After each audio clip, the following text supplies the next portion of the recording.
Assalamualaikum warahmatullahi wabarakatuh. Bismillahirrahmanirrahim. Antara ciri wali Allah itu asyafaqah alal khalqi kullihim, punya empati, punya kasih sayang ke semua makhluk. Bahwa takdir kita ada perbedaan itu ya wajar, tapi bahwa definisi itu nyata. Tadi beliau menyebut termasuk satu saudara atau satu komunitas dengan makhluk-makhluk Allah yang lain. Pernah suatu saat Nabi memuji ada seorang nakal itu, diterima tobatnya Allah karena di jalan ketemu anjing, kemudian ngasih minum anjing itu dan Allah mengampuni. Meskipun secara hukum usul fikih tidak bisa digeneralisir, misalnya kalau minumin anjing 1 surga, kalau 100 tambah surga. Nanti lupa minumin manusia gara-gara kebanyakan minumin anjing gitu. Tapi apapun itu faktanya ada cerita di hadis seperti itu. Kemudian menyangkut komunitas internasional yang beberapa diantaranya tentu beda agama, beda keyakinan. Saya mau membacakan cerita di kitab Ar-Risalah Al-Qushairiyah. Jadi saya hanya membantu referensi-referensi yang diajarkan guru-guru kita. Ar-Risalah Al-Qushairiyah adalah kitab kesayangan Mbah Maimun karena dulu mbah beliau dapat ijazah dari Sayyid Umar Sato, kakaknya Sayyid Abi Bakar Sato yang punya kitab I'anatul Talibin. Dan kitab itu dibawa ke Indonesia sampai ke saya sebagai murid beliau. Di antara yang disebut dalam Ar-Risalah Al-Qushairiyah ini Thariqatu Ahlil Ilm, kitab Ar-Risalah Al-Qushairiyah itu. Saya baca nasnya atau ibaratnya atau teksnya. Sami'tu ba'dal ulama yaqulu istadhafa majusiyun Ibrahim al-Khalil alaihi salam faqala bisyarti antuslima. Famarral majusiyu fa'awhallahu ta'ala ilaihi mundu khamsina sanatan nut'imuhu ala kufri falau nawaltahu lukmatan min ghairi antutalibahu bitahyiri dini famado Ibrahim alaihissalam ala athari hatta adrakahu wa atadharu ilaihi fasalahu anisabab fadhakara lahu dhalik fa aslamal majusiyu. Jadi suatu saat Nabi Ibrahim itu kan terkenal Abu Duyuf, orang yang mesti menservis tamu-tamu itu. Kita tahu dulu itu tidak ada warung, tidak ada hotel, tidak ada, ya pokoknya tidak ada mall. Sehingga kalau orang pergi itu kelaparan betul itu. Bahwa orang kaya pun kelaparan karena melewati padang pasir itu. Kalau sekarang kan orang mau sowan kiai makan dulu. Karena takutnya di rumah kiai kan makan sungkan. Jadi makan dulu nanti di kiainya tinggal pura-pura makan. Kalau dulu memang makan nih tamu itu wajib betul. Kalau tidak ya kelaparan betul tamu itu. Sehingga cerita suatu saat di antara tamu itu berakidah, berfaham majusi.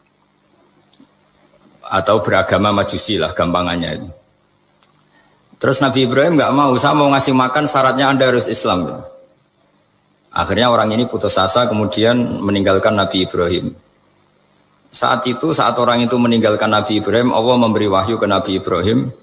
Orang itu umurnya 50 tahun dan dia hidup karena tak kasih makan. Terus kata Allah, mundu khamsina sanatan nut'imuhu ala kufri.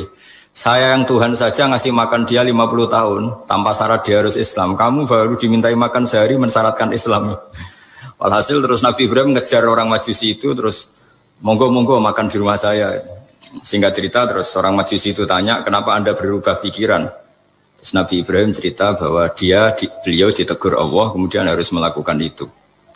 Jadi cerita-cerita seperti itu banyak. Dulu kita dengar para kiai sering cerita ketika seorang Yahudi rumahnya diusir Amr bin As untuk pembangunan masjid. Ketika lapor ke Sayyidina Umar, masjid itu yang mengambil tanahnya orang Yahudi harus dikembalikan ke orang Yahudi. Dulu guru-guru kita juga sering cerita Sayyidina Ali itu pedangnya dicuri sama orang Yahudi. Ketika ketemu di pasar atau di jalan, kemudian Sayyidina Ali yakin itu pedangnya, dilaporkan ke Qadhi Sureh. Setelah itu Sayyidina Ali diminta buktinya apa, saksinya siapa kalau itu pedang Anda. Saksinya Hasan dan Husain. Tapi kata hakim, Sayyid Hasan Husain itu keluarga Anda, tidak sah jadi saksi. Zaman itu Sayyidina Ali masih berargumentasi, waqad qala Rasulullah sallallahu alaihi wasallam Hasanun wa Husainun sayyida syababi ahlil jannah. Tapi kata Imam Sureh tetap standar saksi itu tidak boleh dari keluarga. Singkat cerita, qadhinya itu pakai standar hukum usul fikih, al-qaulu qaulu sahibil yad. Yang dibenarkan adalah yang sekarang megang barang itu. Ketika enggak ada saksi, al-musaddaq yang dibenarkan al-qaulu qaulu sahibil yad. Yang dibenarkan ya yang megang barang itu. Singkat cerita dimenangkan oleh orang Yahudi tadi. Setelah dimenangkan, Sayyidina Ali agak kecewa, masa seorang Amirul Mukminin sidang di pengadilan negeri kalah. Tapi orang Yahudi tadi akhirnya insaf, sadar sampai masuk Islam, sampai beliau ngendikan bihada taqumus sama wal ard, karena ini langit dan bumi berdiri karena keadilan itu. Jadi ini cerita-cerita referensi yang bisa menolong teman-teman siapapun berkomunitas internasional.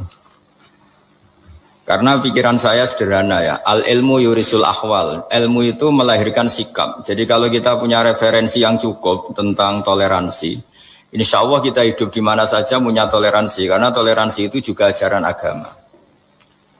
Di antara yang diceritakan para guru-guru kita adalah ketika Nabi mau dibunuh oleh orang namanya Daksur, atau Duksur siapa, enggak tahu KTP-nya saya, kiai-kiai kalau baca Daksur. Ketika beliau sedang santai di satu tempat, tahu-tahu ada orang yang mengambil pedangnya, kemudian bilang, "Mayyamna'uka minni ya Muhammad." Sekarang Anda sama saya berdua, siapa yang bisa menghalangi kamu? Nabi dengan rileks menghentikan Allah. Kemudian si Daksur ini gemetar, pedang jatuh. Kemudian diambil Nabi. Sekarang ya Daksur, "Mayyamna'uka minni," yang bisa menghalangi kamu siapa? Orang itu bilang, "La ahada," tidak siapapun. Nabi dengan gampangnya fa'afa'anhu, Nabi memaafkan. Padahal ini jenis harbi, jenis orang yang jelas punya niat bunuh. Terus artinya kita-kita yang ngaji di pesantren, saya ngaji di Mbah Maimun, punya Bapak Kiai Nur Salim, semuanya ngajarkan bahwa di mana-mana perang kekerasan itu ya karena kita diperangin. Udina lilladzina yuqatalun, karena kita diperangi kita boleh perang. Qatilul ladzina yuqatilunakum. Jadi yang boleh kita perangi ya zaman kayak kita dulu dijajah Belanda, dijajah Jepang zaman itu. Ketika sudah tidak ada penjajahan, ya alasan itu sudah hilang karena mereka tidak merangi kita. Jadi apa ya, perang ya ada konteks rasionalitasnya, damai juga ada konteks rasionalitasnya.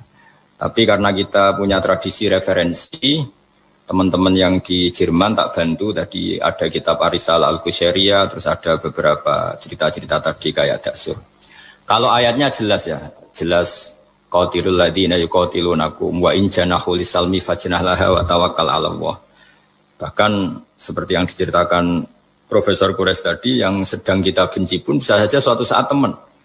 Dalam surat Mumtahanah itu atau Mumtahinah ada ayat asawwau ayyaj'ala bainakum wa bainal ladzina ataitum minhum mawaddah. Bisa saja orang yang sekarang kamu benci suatu saat kamu cintai. Wallahu qadir, itu Allah Maha Kuasa. Dan tadi saya menambahkan yang dikatakan Profesor Quraisy tentang belajar. Dulu Nabi itu enggak puasa Asyura. Tapi ketika datang ke Medina, orang-orang Yahudi itu puasa Asyura. Coba tanyakan ke mereka, kenapa puasa tanggal 10? Terus mereka menjawab, Yaumun najawwahu fi Musa, itu hari yang Allah menyelamatkan Nabi Musa. Terus fa'amara bisyami, kemudian Nabi menyuruh sahabat puasa. Artinya dulu itu segampang itu hidup, itu sesuatu yang baik, apa, ya sudah ditiru. Meskipun kita tahu Nabi itu tentu mustaqil bil istihad. Nabi itu orang yang mandiri. Tapi memberi percontohan kita betapa gampangnya kita seperti itu. Dulu ada seorang Yahudiyah meminta sama Sayyidah Aisyah dan dikasih. Ketika dikasih, dia mendoakan semoga kamu Aisyah selamat dari siksa kubur. Zaman itu Sayyidah Aisyah itu belum tahu tentang siksa kubur sehingga beliau engkar, enggak percaya. Tapi setelah Rasulullah datang dan diceritanin Nabi, oh iya siksa kubur itu ada. Dan semenjak itu Nabi selalu isti'adah minta perlindungan dari siksa kubur. Jadi dulu di komunitas-komunitas beda agama, sesuatu yang benar ya dibenarkan. Makanya kaidah umum dalam interaksi antar agama itu la tusaddiquhum wa la tukadzibuhum, ya kamu jangan bilang iya, jangan-jangan enggak, ya jangan bilang tidak, jangan-jangan iya. Jadi aturan ilmunya jelas la tusaddiquhum wa la tukadzibuhum. Ya artinya sesuai referensi ilmu lah kira-kira begitu. Terus yang terakhir, ini saya mohon maaf sama komunitas di Jerman karena saya ini pura-puranya aja sibuk. Karena saya kira ini seberapa jam lagi saya ngajar ini. Nanti kalau saya tidak ngajar di sini yang ngundang agak-agak dosa. Jadi supaya sama-sama tidak dosa ini saya ya nuruti jenengan. Tapi ya karena saya ngajar ini juga yang datang orang macam-macam. Ada yang Kalimantan, Sumatera mau ngaji di sini. Ini seberapa jam lagi saya ngaji Sahih Muslim. Yang terakhir ini di halaman Kitab Adabil Ulfa wal Ukhuwah halaman 285 dalam Ihya juz 2. Jadi kitab saya juz 2. Mungkin kalau beda cetakan yang sudah ikut Kitab Adabil Ulfa wal Ukhuwah. Di sini diterangkan oleh Imam Ghazali dengan beberapa riwayat yang disebut al-jiranu salasatun. Bertetangga itu ada 3. Jarun lahu hakun wahid. Ada tetangga yang punya hanya 1 hak. Wajarun lahu haqqani wajarun lahu salah satu hukukin. Terus beliau cerita yang punya 3 hak itu ya tetangga, ya seagama, ya masih ada hubungan kerabat. Yang punya 2 hak ya tetangga, ya seagama. Terus wa amal ladzi lahu haqqun wahid fal jarul musyrik. Yang punya hak 1 itu tetangga yang beda agama. Jadi intinya tetap dikasih hak meskipun beda agama.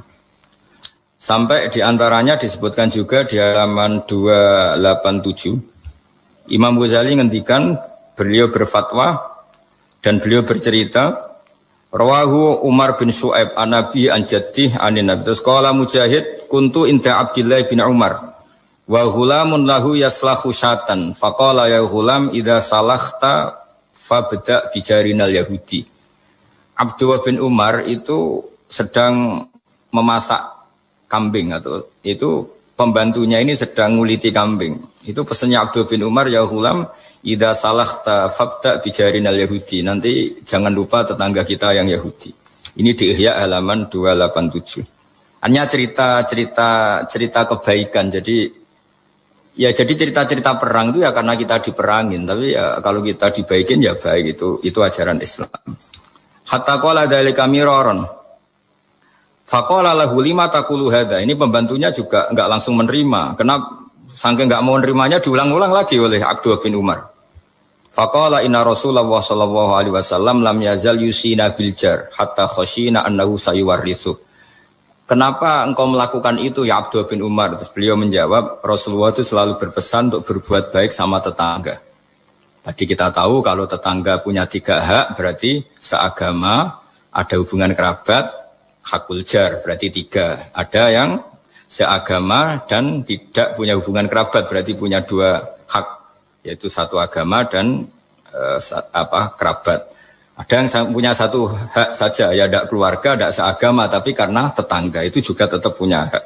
Dan itu pun masuk kategori lam yazal yusina bil jar, termasuk orang-orang yang harus kita baikin. Ya kalau di Qur'annya kayak tadi ya, qatilul ladzina yuqatilunakum, boleh merangi ya yang merangi kita. Udzina lil ladzina yuqatalun, diberi hak merangi ya sama yang merangi kita, bukan yang tidak merangi kita. Terus waqala Hisam Kanal Hasanu la yara ba'san antut imal jarul Yahudiyya wan Nasraniyya min udkhiyatik. Bahkan sebagian ulama di sini disebut Hasan Basri berpendapat kalau berkorban, kalau punya tetangga Yahudi yang butuh enggak apa-apa dikasih dagingnya. Ini di halaman Ihya 287 juz 2. Jadi dari cerita-cerita itu dan referensi-referensi itu teman-teman di Jerman enggak usah khawatir lah kalau kiai-kiai kayak kita itu berfatwa enggak boleh berkomunitas internasional nanti takut begini-begini enggak lah. Kita bacanya ya sama seperti yang dibaca Profesor Kures, sama yang dibaca guru-guru kita. Jadi itu kalau boleh dikatakan sumbangan saya lah bahwa di kita di pesantren itu ajaran-ajarannya juga seperti itu. Dan tadi beberapa kita saya sebutkan halamannya supaya bisa dicari, supaya tidak kelihatan hoax, juga tidak bikinan saya gitu, supaya jelas itu. Dan saya mohon maaf karena nggak bisa ngikuti sampai selesai, tapi saya ngapresiasi semoga jadi syawal yang baik. Minal aidin wal faizin. Minal aidin artinya kita kembali menjadi ahli surga. Saya termasuk yang sependapat dengan kitab yang saya baca. Dulu kita ini ahli surga karena Nabi Adam lahirnya di surga dan diciptakan di surga. Karena satu kesalahan beliau harus kembali ke bumi. Dan setelah puasa itu selesai diterima, kita kembali ke ahli surga lagi, maksud minal aidin, kita kembali lagi berstatus sebagai ahli surga. Dan itu dimulai dari saling memaafkan, karena yang menghalangi masuk surga itu hak adami. Manusia itu kan paling kikir untuk memaafkan orang lain, padahal kalau hak adami belum selesai itu Allah tidak mau memaafkan. Makanya syaratnya masuk surga harus kita saling memaafkan. Dengan cara seperti itu insya Allah kita minal aidin wal faizin. Walladzina hajaru fi sabilillahi tsumma qutilu aw matu la yarzuqannahum wa rizqan hasanah. Terus ayat niki turun dalam konteks hijrah sing nyata terkait ruang dan waktu. Terus kita tahu nak Madinah Mekah niku saniki dihitung nu 460 kilo, pinten 460 kilo. Jadi secara fisik jelas tiang hijrah niku menempuh jarak 460 kilo. Niku wonten sing dibunuh orang kafir, dibantai di tengah perjalanan. Ada yang mati normal karena kecapean. Sing ngalami niku sedanten tetep diwales Allah rupane napa swarga. Kemudian setelah tahun 10 Hijriah, nggih tahun pinten? Sedasa napa Hijriah. Berarti Nabi sudah umur 62 hampir 63. Mergi kula nate ngitung nak umur nubuwahe Nabi 40 tahun. Teng Mekah niku 13 tahun dadi Nabi. Berarti Nabi pas hijrah niku tahun pertamane niku 53. Nggih, tahun pertamane hijrah niku berarti Nabi umur pinten? 53. Berarti kalau tahun ke-10 dia Nabi sekitar 62 nginjak pinten 63. Nah niku ba'da Fatih Mekah niku tanggal 10 Ramadan tahun ke-10. Ya Fathu Mekah rata-rata ulama ngitung pinten 10 Ramadan tahun pinten ke-10. Niku Nabi ngendikan la hijrata ba'dal fathi walakin jihadun wa niyatun. Saiki ku ora ana hijrah sause secara fisik hijrah ku wis ditutup. Walakin jihadun wa niyatun sing ijau karek niat ambek jihad ambek berjuang. Niki rungokno mawon nggih kula tak maca hadis-hadis sahih. Terus akhirnya Nabi ngendikan nggih kesimpulan al muslimu man salimal muslimuna min lisanihi wa yadihi wal muhajir man hajara manahawu anhu. Sing darani wong Islam sing wong Islam liya selamat saka polahe tangane lan polahe lisane. Terus wal muhajiru te wong kang hijrah ning era badal fathi iku man sapa wonge hajaro kang gelem ninggal sapa man. Ninggal ma ing perkara naha kang nyegah sapa Allah anhu sanging ma. Terus sinten mawon sing ninggal barang maksiat niku berarti statusnya disebut napa muhajir. Kemanane muhajir ninggal asli manane nisbate fisik ya ninggal kota Mekah menuju kota napa Madinah. Berarti nak perilaku ge ninggal barang elek menuju barang napa apik. Lah niku setelah Fathu Mekah disebut wal muhajir man hajara manahawu anhu sing darani wong hijrah iku sing ninggal apa sing dilarang Allah. Pun niki riyen nggih terus niki dadi pengetahuan. Nah, kemudian ada masalah-masalah politik ya, masalah-masalah macam-macam. Kados sak mangke misalnya kula nate neliti biografi sing wonten teng Quran. Niki rungono tenan nggih. Zaman Nabi Sugeng itu selalu ada daerah-daerah sing disebut Ardisuk. Misalnya Usoyah, hari ini wonten daerah jenenge Usoyah, Zakwan, Ri'lan. Itu daerah-daerah sing dicap Nabi daerah buruk. Kemudian kalau era ulama-ulama Irak sing sakniki terkenal, itu ya dianggap Ardusuk. Kok Irak yang sekarang itu bekase Babylon sing dulu kota sihir. Wa ma unzila 'alal malakaini bi Babila napa Harut wa Marut. Terus macam-macam ya. Kemudian ulama itu khilaf, kalau Anda hidup di negara yang enggak prospek, boleh pindah.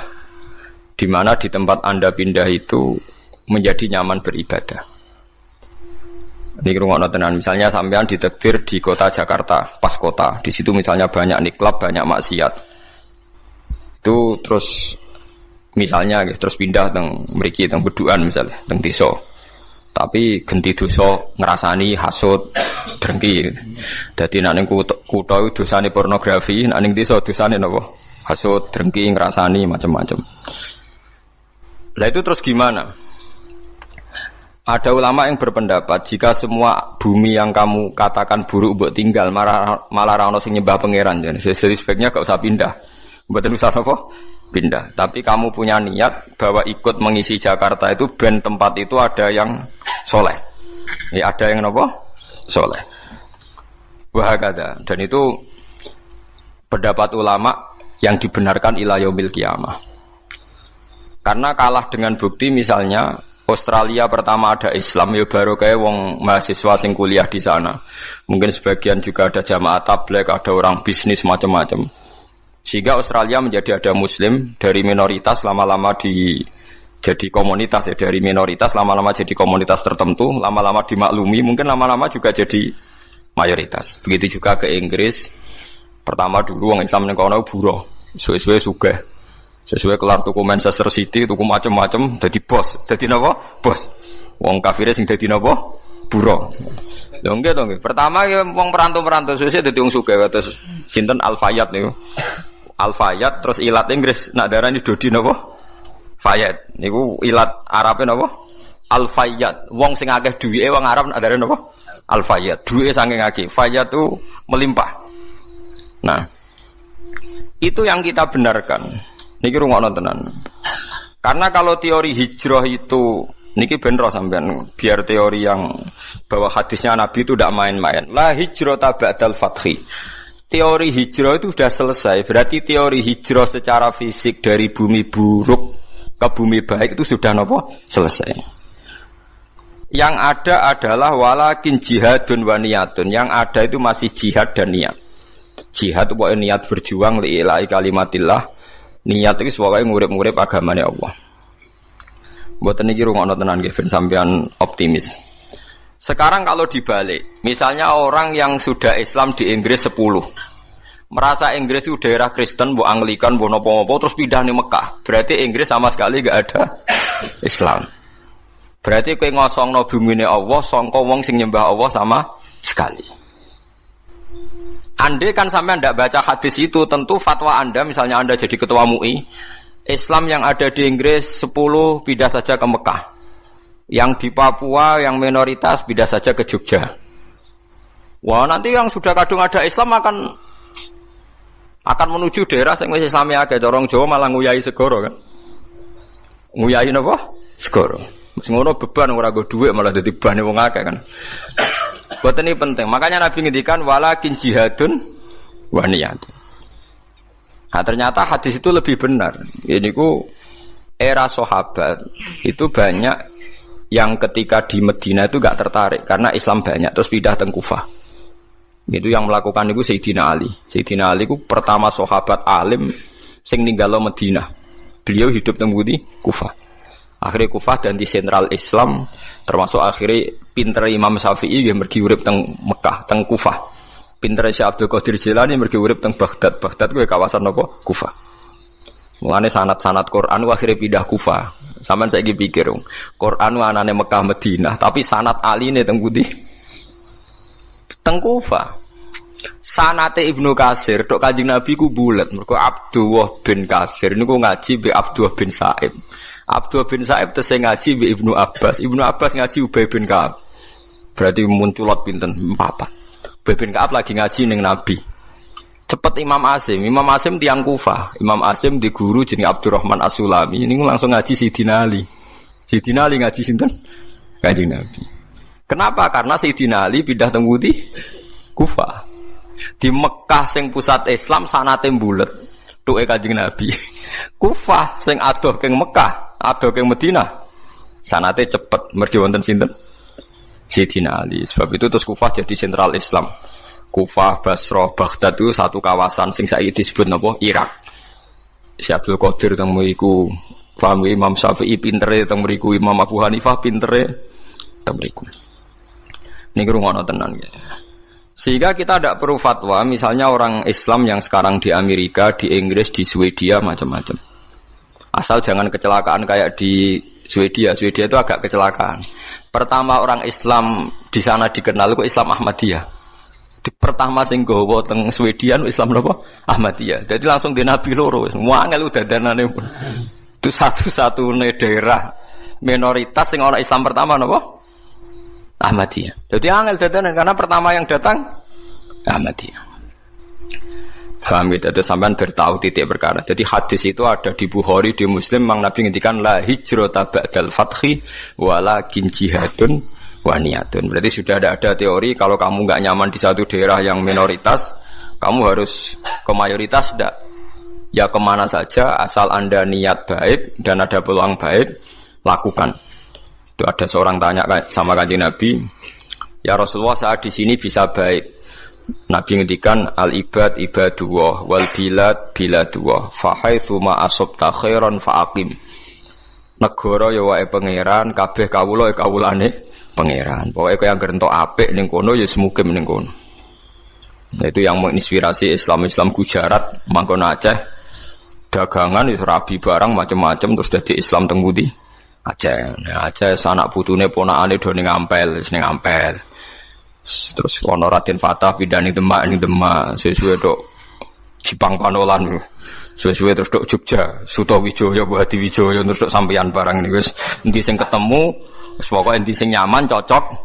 Terus nomor faktornya katut babon, mau katut jago, pokoknya angger cocok untuk ridhani Allah, gitu. Fahaitsu ma asabta khairan faqim. Di mana saja kamu menemukan kebaikan, faqim, maka kamu harus di situ. Maka kamu harus nopo di situ. Kalau tak cerita sejarah, ben sampean ngertos betapa pentingnya teori hijrah itu dianggap selesai. Ketika Fathu Mekah, kalau cerita itu tidak bosan-bosannya. Ketika Fathu Mekah itu tahun 10 Hijriah, disempurnakan oleh Abu Bakar. Klimaknya itu Mekah benar-benar dikuasai Sayyidina Umar. Sistem negara sudah jalan, negara dalam kendali Umar. Niku kanca-kancane Sayyidina Umar sing asli Mekah niku disurati. Yang sudah hidup di berbagai daerah. Ada yang zaman niku mun teng Azerbaijan, teng Tajikistan. Sing nanti suatu saat nanti jadi daerahnya Imam Bukhari sing terkenal Al-Jami' Shahih sing aran kitab Bukhari, anak turune.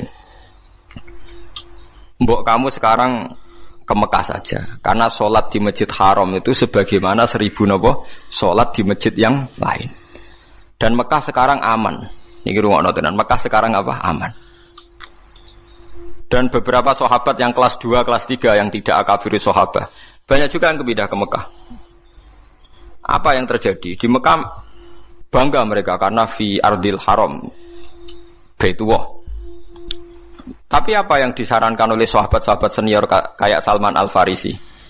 Dimatikan teori itu. Memang Mekah kota suci dan sholat di masjid Mekah sama dengan 1000 sholat. Tapi ilamu anal ardo lam utaqaddis ahad, dan kamu harus tahu bumi itu tidak bisa mensucikan orang.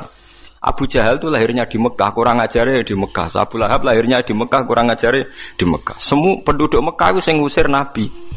Jadi ilamu anal ardo lam utaqaddis ahad, dan bumi itu tidak bisa mensucikan orang. Wa inna ma yuqaddisur rajul amaluhu. Jadi sing iso nyucikno wong napa? Amale. Bersama Al-Farisi rati walakin nusyuru fi biladillah wa alimu fa inna ta'lim dabul anbiya. Kamu menyebar saja di seluruh penjuru dunia dan ajarkan Islam, karena mengajarkan Islam dan menyebarkan Islam itu dabul anbiya. Semenjak itu tidak ada teori sentralisasi di Mekah. Nah, ndelalah era Ali Muawiyah ada konflik. Ada konflik barokah luar biasa. Konflik Sayyidina Ali Muawiyah, sahabat-sahabat yang buatan derek-derek menuju Cina. Zaman itu memang Cina populer sekali. Lah yang menuju Cina itu terus ada yang tersesat ke Selat Malaka. Itu terus diantaranya muridnya Sayyidina Ali, urip teng Pasai, teng Aceh, teng Sumatera lah yang jelas. Sehingga Islam di Aceh itu tua sekali, karena rata-rata sejarawan yakin Islam di Aceh itu zaman sinten Sayyidina Ali. Jadi kue kuduro. Jadi artinya andai kan teori hijrah itu dipakai, tentu semua ini haram karena menuju bumi yang belum nyembah Allah. Itu paham ya? Andai kan teori hijrah itu dipakai, berarti perjalanan ini haram semua kan, dari Mekah Madinah malah menuju bumi yang belum menyembah Allah. Tapi kalau pakai teori Dabul Anbiya bahwa menyebarkan Islam itu watak para nabi, malah keinginan kita dari yang tidak ada menyembah Tuhan kita ke sana biar ada yang menyembah Tuhan. Ojo malah tahsilul hasil rebutan tongkat masjid itu malah perkara. Mulane kula anggere ngomong santri-santri kula ki ora usah urip ning Rembang. Ning Rembang wong alim pirang-pirang mesti mahjub. Ben dadi kiai ning Irian Jaya ta ning Papua, kan iso kiai ke level provinsi paham perkarane itu kan. Jangan-jangan kita sekarang dicoba pangeran hasud iku mergo gawane nguyahi segara. Paham ya tahsilul hasil. Jadi paham ya, jadi ini penting. Meskipun kita mungkin nggak bisa melakukan, tapi sampean tahu bahwa Islam secepat ini menyebar di dunia. Itu barokah fatwane Salman Al-Farisi dan beberapa sahabat. Annal ardo lam tuqaddis ahadan. bahwa bumi itu tidak bisa mensucikan orang.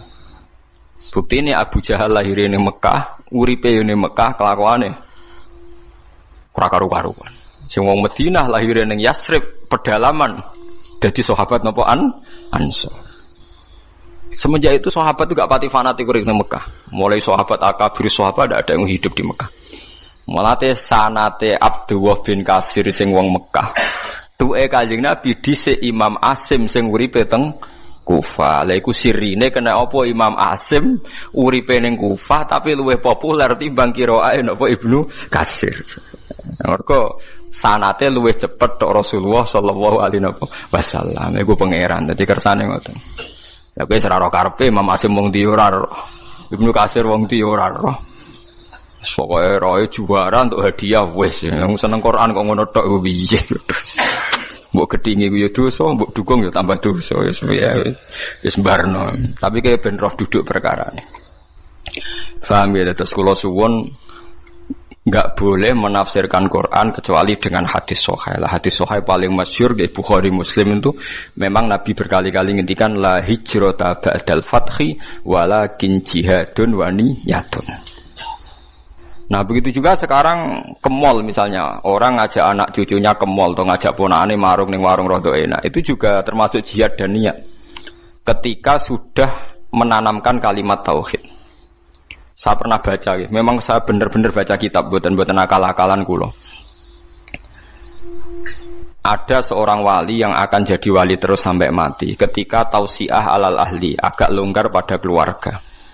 Misalnya begini, ini yang saya alami mawon nggih, mboten saya nyontokno wong liya, sing kula alami.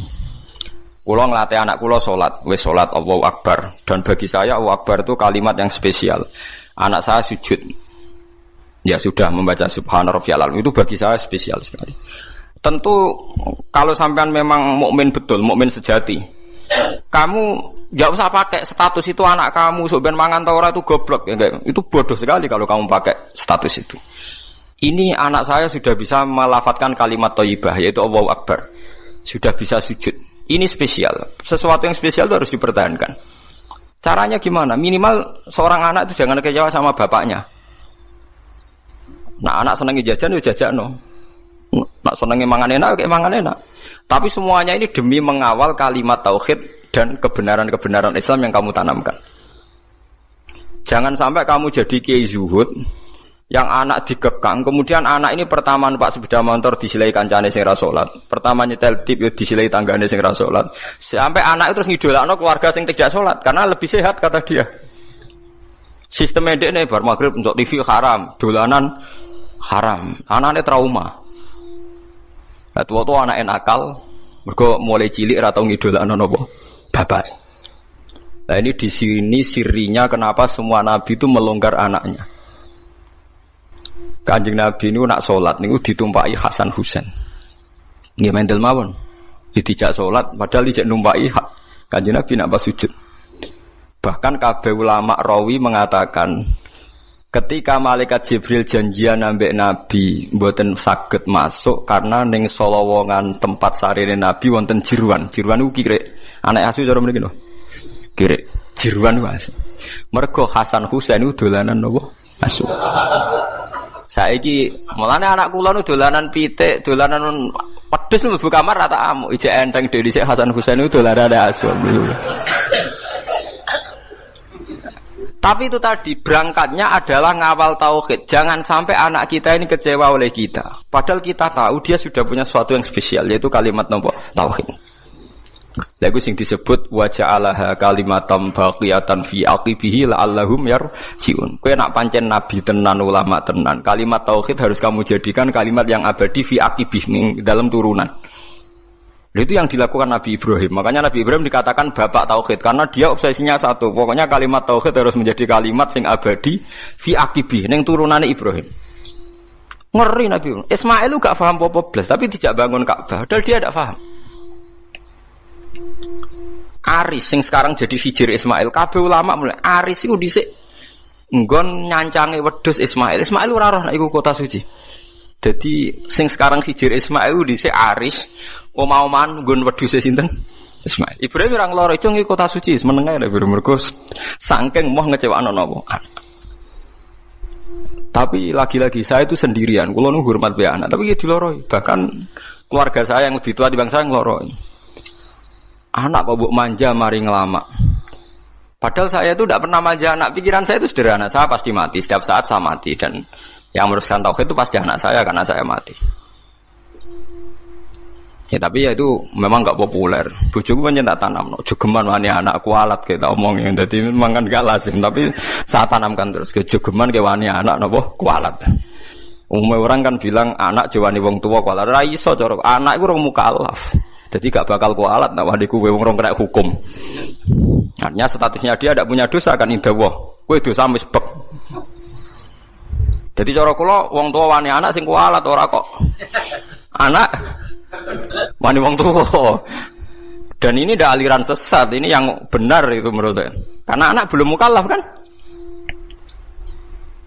Paham ya? Jadi kula suwon latihlah sekuat-kuatnya. La ilaha illallah itu kalimat yang spesial. Mulane kula nu ora seneng wong khawarij. Wong khawarij itu wong paling gak ngregani la ilaha illallah. Anggere ana wong dosa gedhe atau maksiat dianggap wis metu sangka iman. Padahal iman itu tidak bisa dibatalkan. Iman itu tidak bisa apa? Dibatalkan. Karena kekuatan la ilaha illallah itu akan mengalahkan semua bentuk kesalahan pada akhirnya. Kekuatan la ilaha illallah itu akan mengalahkan semua bentuk kesalahan pada akhirnya. Delok teng hadis-hadis sahih. Wong sing menjen rokok atusan tahun pasti akan dikeluarkan meskipun ning atine ana sithik sangka kalimat la ilaha illallah. Pertama miskola dzarrah suwe-suwe nisfu napa? Dzarrah. Wong khawarij buento. Kok angger wong mukmin kok dosa gedhe berarti imane ora ana gunane. Iku padha karo darani kalimat la ilaha illallah kalah mbek napa maksiat. Lha maksiat iku pira to kadare wong nganti ngalahno kalimat napa? La ilaha illallah. Dadi paham gitu. Lah iku termasuk niat. Jadi orang menservis anak demi mengawal kalimat tauhid niku ibadah. Lagi disebut Fathul Mu'in wa yusannu at-tausiatu alal ayyal. Wong disunatno ngelonggar kenikmatan ning anak mumpung urung mukallaf. Sementing aja sampai kecewa mbek sistem keluarga, engko suwe-suwe kecewa mbek sistem Islam yang Anda tanamkan. Jadi bocah anak wis seneng ngaji Quran, seneng ibadah iku kudu mbok dukung. Nah, si cilik dolanan iki idolanan, termasuk hebatnya Rasulullah. Bahkan Hasan Husain nate dolanan jirwat dibeto mlebu kamare Nabi. Nabi ki mboten ngloro iki menenge mau. Lah nek iku mbok praktekno kita qabala wa min amin kita qabalnya karim kan. Nah, tapi itu nyata, ini tareh. Mergo sing terusno tauhid itu mesti anak. Mulane Nabi Yahya, Nabi Zakaria dungane napa fahab li min ladunka waliya yarithuni wa yarithu min ali Yaqub. Waj'alhu rabbi radhiya. Iku ning anak. Kok anak iku iso maris. Wong santri iku napa le wong liya. Paling bedak khol kowe di-Fatihai. Mbek bedak sumpek santri meling golek kuburan. Iku ngenteni sumpek. Tapi nak anak mbok niat mati khai bapake mbok ora ngger anak mengamal soleh otomatis kintuk kiriman napa amal. Ora ana idza matabnu adam ing kota amaluhu ilam salasin sedaqatin jariyatun au ilmin yuntafa'u bi. Kowe angel kan sedaqatin jariyan butuh sugih. Ilmin yuntafa'u bi ke butuh ngalim. Ora kabeh kan. Awaladin sholihin jek enteng. Anak kan kowe mesti duwe. Malah akeh-akeh anak ora jelas. Nah, cara kula milih yang ketiga mau awaladin sholihin. Kan hanya butuh status soleh. Soleh kelas-kelasan. Soleh pertama yang penting lafadz la ilaha illallah Muhammadur Rasulullah. Kula ndak akan bosen ngomong ini sampai kula mati. Ngene wae, wong tuwa iku kudu hormat anak. Kula maca teng kitab Mizan Kubra ngeten. Wa min adabil anbiya takrimul aulad. Terus adabe para nabi ku mulyakno napa? Anak. Tapi ning Jawa gak populer. Lho kula cara pantes basa mbek anak kok. Anakku rasa basa lah, tapi kan darane sesat. Jadi adabe para nabi mulyakno anak, karena anak iki sok ben sing lebih panjang waktunya untuk membawa napa tauhid. Paham ya, mulane sampeyan delok teng ngene critane Quran iku nek ndelok hubungane nabi mbek anak kan luar biasa. Napa? Luar biasa. Masuk wabar rombi walidati. Sebagian rebana wa atenaul hukma napa sobiya. Mergo mulai cilik nak dididik mesti padha-padha kena hitop ya Yahya khudil kitab napa biquwa wa atenaul hukma sobiya. Terus wa hananan bil ladunna wa zakah wa kana taqiya. Hananan maknane sifat aris, sifat seneng. Hanan maknane seneng nyaman. Jadi hubungannya anak mbek wong tuwa kudu nyaman. Tapi nyamane ora krana nafsu tapi sudah diikat kalimat napa tauhid. Kan lucu kan, ini rungokno tenan iki. Kadang wong salah kaprah. Saiki sampean tak bedheki. Ruhin dipateni dosa perkarane apa? Ahli tauhid kan. Wong nek nglafadzno la ilaha illallah haram dipateni. Berarti ruhin haram dipateni mergo apa? Nglafadzno la ilaha illallah. Nah, sekarang lebih meningkat lagi. Al muslimu alal muslimi haramun damuhu wa maluhu wa irduh. Wong nek wis Islamu haram donyane mbok gasap, haram harga dirine mbok lecehno. Paham ya? Haramun damuhu wa maluhu wa irduh. Irduh harga dirine. Dikira oleh ngomong li wong goblok, ngomong ilmu nemen-nemen nganti iku koyo manuk ketulup iku ora oleh. Lane rata-rata ulama nak ketemu wong gayane gaya awam, perkarane nak kowe ngomong ilmu berlebihan padha karo gawe suasana ndekne koyo manuk ketulup ha ha. Mulane rata-rata ulama sing kali bertenan nak ketemu wong wis guyon. Ndak apa kok kriting ngono. Mergo sekali ngomong ilmu sing kelas tinggi ketok goblok ya kan. Lha iku ora oleh gawe suasana wong liya ketok goblok kowe ketok napa? Pinter. Iku pelecehan apa? Pelecehan. Lho nggih tenan. Juga karena la ilaha illallah. Nah, lah hanya karena ditakdir anak terus ora rapati mbok hormati. Alasan iku mergo anak. Kan lucu kan? Orang lain yang lafadz la ilaha illallah mbok hormati karena dia nasibnya sial dadi anak ora mbok hormati. Mergo anak wajib hormat wong tuwa. Begitu juga nasibe bojomu. Elek gara-gara dekne bojomu terus wajib takzim mbek kowe. Padahal kowe wajib takzim dekne mergo dekne nglafadzno la ilaha illallah. Lha iku sing salah kaprah. Lha iku musibah, paham napa? Musibah. Wong liya mbok hormati mergo Islam lan saleh, tapi anak bojo ora hormati mergo nasibe sak ngisor. Rupane dadi anak, dadi bojo. Teori ini sudah saya uji berkali-kali ning Quran ning hadis. Semua polanya Nabi itu begitu. Sebab itu Ismail yang masih kecil dijak bangun Ka'bah diabadikan Quran wa id yarfa'u Ibrahimul qawaida minal baiti wa Ismail. Dan Ismail pasti ora paham cek cilik, tapi sudah dikenang Quran wa Ismail. Padahal masih sangat apa? Kecil. Mulane kula niku duwe cerita niki kisah nyata. Kula niku duwe kanca alim. Bapake iku wayo, kiai. Bapak kiai tenan wayo. Bocahe kanca kula niku majine jurumiyah takrib kalian bapake. Walhasil pas dekne umur 22 tahun, bapake iku wayo. Ya wayo iku rabinah lho jenenge wayo, napa poligami niku. Ya sebagai seorang anak bela boke terus gak takzim mbek bapake. Gara-gara bela boke gak takzim mbek bapake. Walhasil terus mulai gak nyucup, mulai gak takzim. Bapake pancen wong alim tenan. Yo ngalim cangkeme barang yo ngalim pinter deh oleh. Takoni pinter bapake. Walhasil akhirnya suatu saat cah iku nyucup meneh, tak takoki lho kowe saiki nyucup meneh. Kena apa kok nyucup meneh padahal kowe muangkel. Yo angen-angen kalah debat Pak Gus kula. Bapake lek kelare ngene. Bapak tenan bapak kandung. Cung. Umpama kiaimu ayo kita tetep nyucup ta ora? Kiai mesti guru pondok. Ya tetep kula nyucup. Alasan apa? Ya mergi kiai kula. Lah aku malah loro statusku. Ya kiaimu ya bapakmu. Kalah lagi. Mergo cilike yo diulang. Cilike ku ngaji alime mbek bapak. Lah aku malah loro. Ya kiaimu ya bapakmu ya. Nasibku wae elek dadi bapak am sehingga kowe berhak protes. Nah kiaimu nasibe apik mergo kowe santrine ora berhak protes. Mikir tangenan bener. Wong nak kiaiku wayo aku tetep nyucup, tapi nak bapakku kok gak. Padahal statusnya bapake loro. Padha saiki bojomu nglafadzno la ilaha illallah, statusé loro, sing nyuwargakno kowe sing mbok keloni ya bojomu. Sing mari kowe ra zina ya bojomu.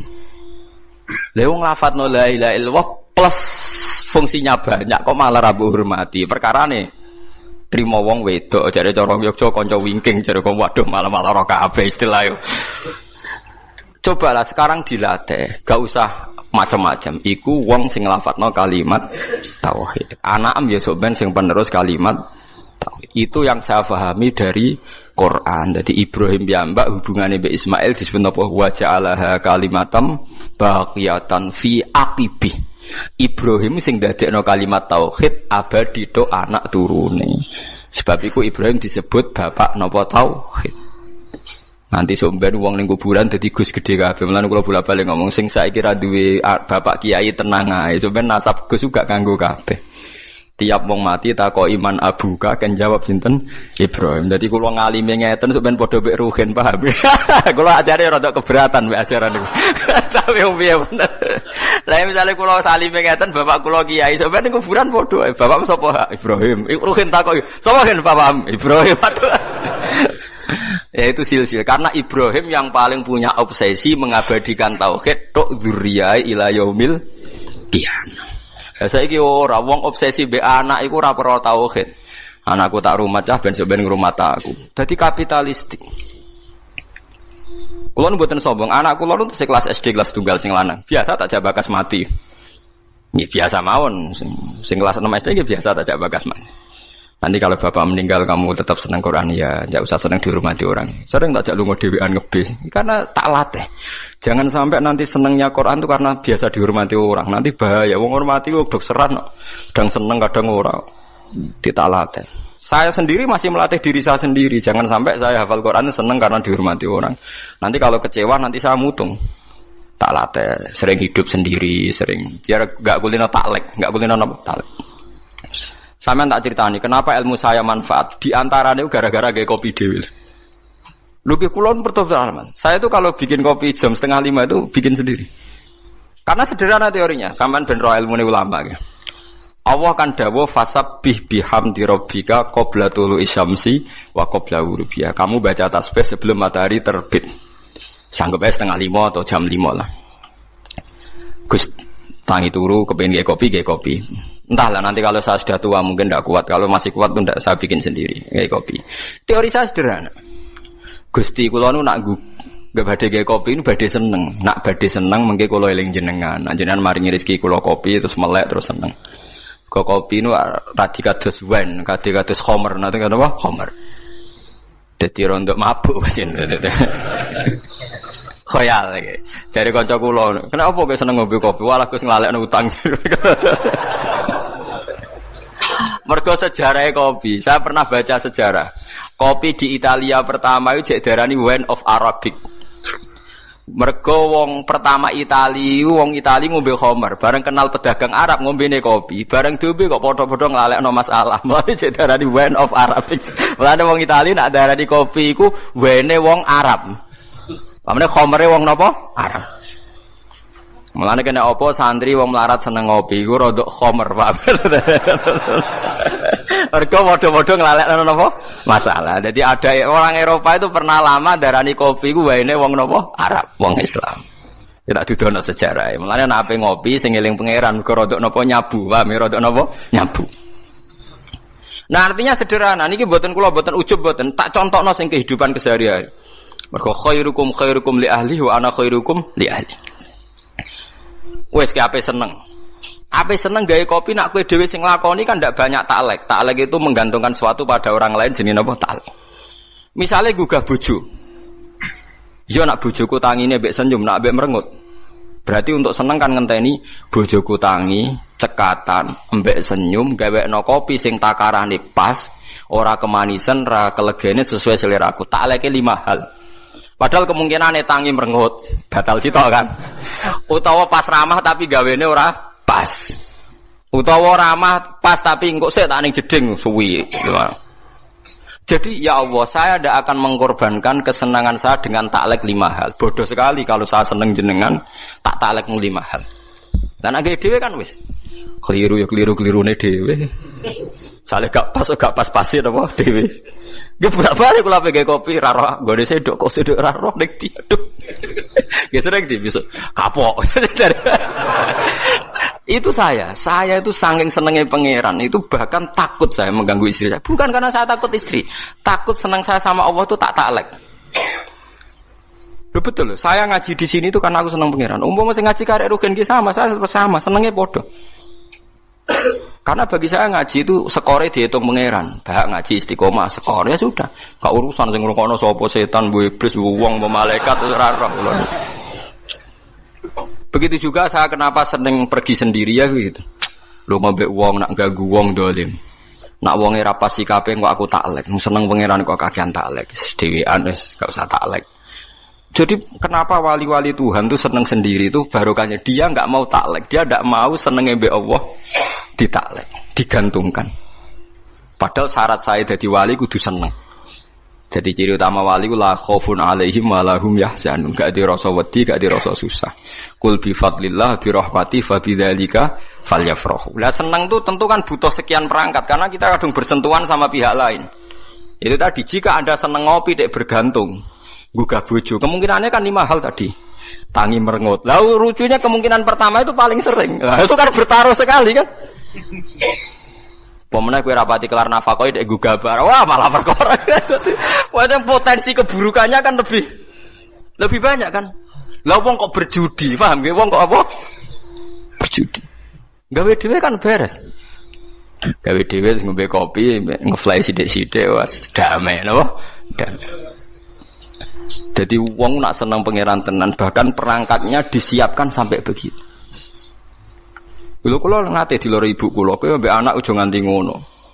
Mari sampeyan anak ngene-ngene. Ya kula nggih tetep mawon ngeten. Bukan saya muji anak saya mesti saleh mboten. Saya tahunya anak saya ini sudah sujud, sudah melafadzkan kalimat thayyibah. Bagi saya ini spesial. Coba orang kafir puluhan tahun nganti Allah ngutus nabi. Tak warai iki carane sampean syukur. Saiki Abu Jahal ku kafir puluhan tahun, Abu Lahab kafir puluhan tahun. Nganti Allah ngutus Rasulullah Muhammad ngelibatkan Jibril mau demi nglafatno tauhid. Artinya kekafiran ini mau dihilangkan sampai ngelibatno Muhammad, Jibril, Mikail dan beberapa malaikat. Mau nggo ngilangno kekafiran ben do nglafatno la ilaha illallah. Tapi sekarang kalimat ini sudah jadi rutinitas. Saiki anak ngafalno lha mbak biasa. Sing ra biasa ku nak nyucup kue di depan umum terus takzim dikongkon nurut. Lah budak rak yo nurut. Manuk beyo mbok ulang gak yo napa nurut. Asu nak mbok ulang gak utekem lho lemel. Nek sekedar nurut asu mbok ate yo nurut. Mbok yo sekali-kali obsesi kamu itu kalimat napa? Tauhid. Lah nek wis ngono iku disebut wa ja'alaha kalimatam baqiyatan fi aqibih. Sifate Ibrahim wong sing gawe kalimat tauhid diabadekno ditanamno ning anak-anake. Iku sirine kena apa aku hormat mbek anak. Tapi alhamdulillah bojo kula sakniki tak bombardir bendina tak omongi mulai mikir. Saiki nak penyentak anak wedi. Wah ngono kualat dire. Wah iki kene kok apa kok. Syukur kula. Wedi mbek anak kula iki. Kulo sing mulai dukung 1 2 ya mulai wonten guru-guru SD. Jogeman ngamuk anak kualat karo Gus Mbak. Bon niat ngenyek, bon niat dukung ora roh aku tapi mulai saat tanamkan paham sithik-sithik nak wani anak ki napa kualat. Ben darani aliran sesat Allah. Mbok wong mulai mikir ki, anak mbek kowe hubungane apa coba? Misale mbok arane anak iku kowe mau urun kelon kok ngaku iku anak. Kayak terima ngeloni bojo untuk nikmat terus iku dadi anak. Kok iso anak alasane opo? Tetep iku kersane Allah, tetep iku asete pangeran. Mulane Nabi sinten Sayyidah Maryam kenapa jadi wali? Sayyidah Maryam jadi wali itu karena obsesinya satu. Inni nazartu laka ma fi batni muharraran fataqabbal minni innaka antas samiul alim. Jadi Nabi Zakaria napa jenenge Imron ya, Maryam niku Imron, ifqalat imraatu Imron, Rabbi inni nazartu laka ma fi batni muharraran. Ibuke Maryam dadi wali wedok iku gara-gara Gusti sing teng weteng kula niki saya nazarkan khusus untuk mengkhidmati agama engkau. Inni nazartu laka ma fi batni muharraran. Tentu bayangan dia karena jadi kiai itu harus lelaki dan harus soleh. Tapi barokah iku malah dia anak Maryam. Bareng dia anak Maryam rodok kecewa. Nah itu kan masyhur kan. Inni nazartu laka ma fi batni muharraran fataqabbal minni innaka antas samiul alim. Falamma wada'atha qalat rabbi inni wada'tuha untha. Gusti wong kula kepengin anak kula ngitmai agama kok wedok. Walaisa dzakaru kalunsa. Tentu fungsinya cawe itu orang kayak cah lanang. Tapi wa semanten dia tidak lepas putus asa. Wa inni samaituha Maryama wa inni uidzuha bika dzurriyyataha minasyaitonir rajim. Sudahlah Gusti, tidak apa-apa perempuan, tapi saya ingin perempuan yang enggak tergoda oleh setan, sa anak turune. Dalalah tenan Maryam dia anak Isa sing akan jadi legenda dalam mengawal agamane pangeran. Karena apa? Imro'atu Imron itu tidak pernah melihat itu anaknya, tapi nazartu laka ma fi batni muharraron. Ini anak untuk agama. Lah saiki ngomong Islam do katut wong kapitalis. Rumah tanah mungkin nak tuwa sing rumah sapa iku omongane wong awam, wong ra salat lho iso omong ngono. Lah kula ora gelem ngomong ngoten iki. Lah anak kula sering tak didik. Nanti kalau bapak mati ya didoain terus tetap senang Fatihah, senang ya ngajar Quran ya sudah. Kula mboten nate bayangno sampeyan tuwa di rumah tanah iki mboten biasa. Zaman rengono anakku wis di rumah pangeran. Misalnya kena tuwa di rumah tanah, zaman rengono anak mungkin sing ngurmat sapa? Wong tua, kok ora wong tuae mbok uripno meneh ben ngurmat kowe aneh-aneh. Teori-teori makhluk wis batal terus ya.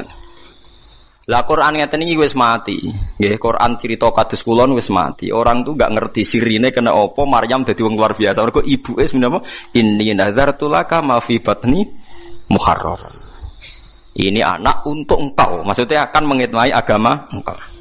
Saiki ora nyelamati anak ben sok ben ngitmai awake dhewe. Kowe iku sapa kok men dikhidmati anak? Jare pangeran kowe iku sapa? Wong kowe sing kelon ae kok kepengin dikhidmati. Wis entuk enak kok tuane yo apa? Tapi nek mbok balekno pangeran kan sakake. Waras ya iku sing ngerti nek ra apa-apa kok anake dianggep asete agamane pangeran. Mulane Kanjeng Nabi nak muji Sayyid Hasan Husain Ibn Abniha adalah sayyidun wa inna wa yuslihu bina fi'atin azimatin. So ben gunane Hasan iki sing ndamekno dua kelompok sing tukaran. Iki masyhur. Yang menghentikan perang Ali Muawiyah adalah sa'iwisi Sayyidina Ali kabundut.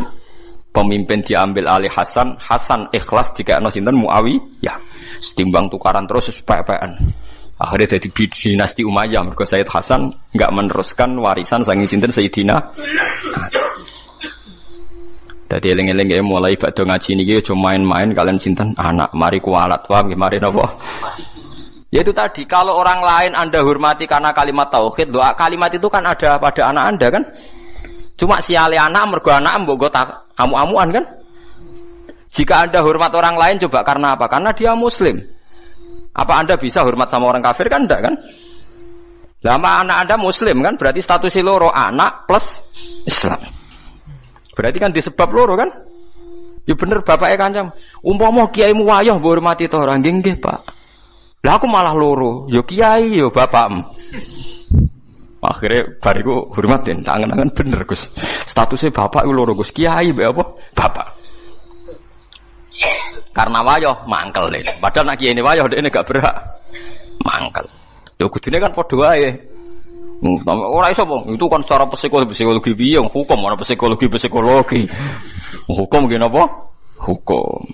Paham gitu terus kula suwun sampean iktibar mbek Nabi Ibrahim, Nabi Ismail niku sing dibakar mesti tauhid. Contoh ketiga ben sampean yakin bahwa teori saya itu benar.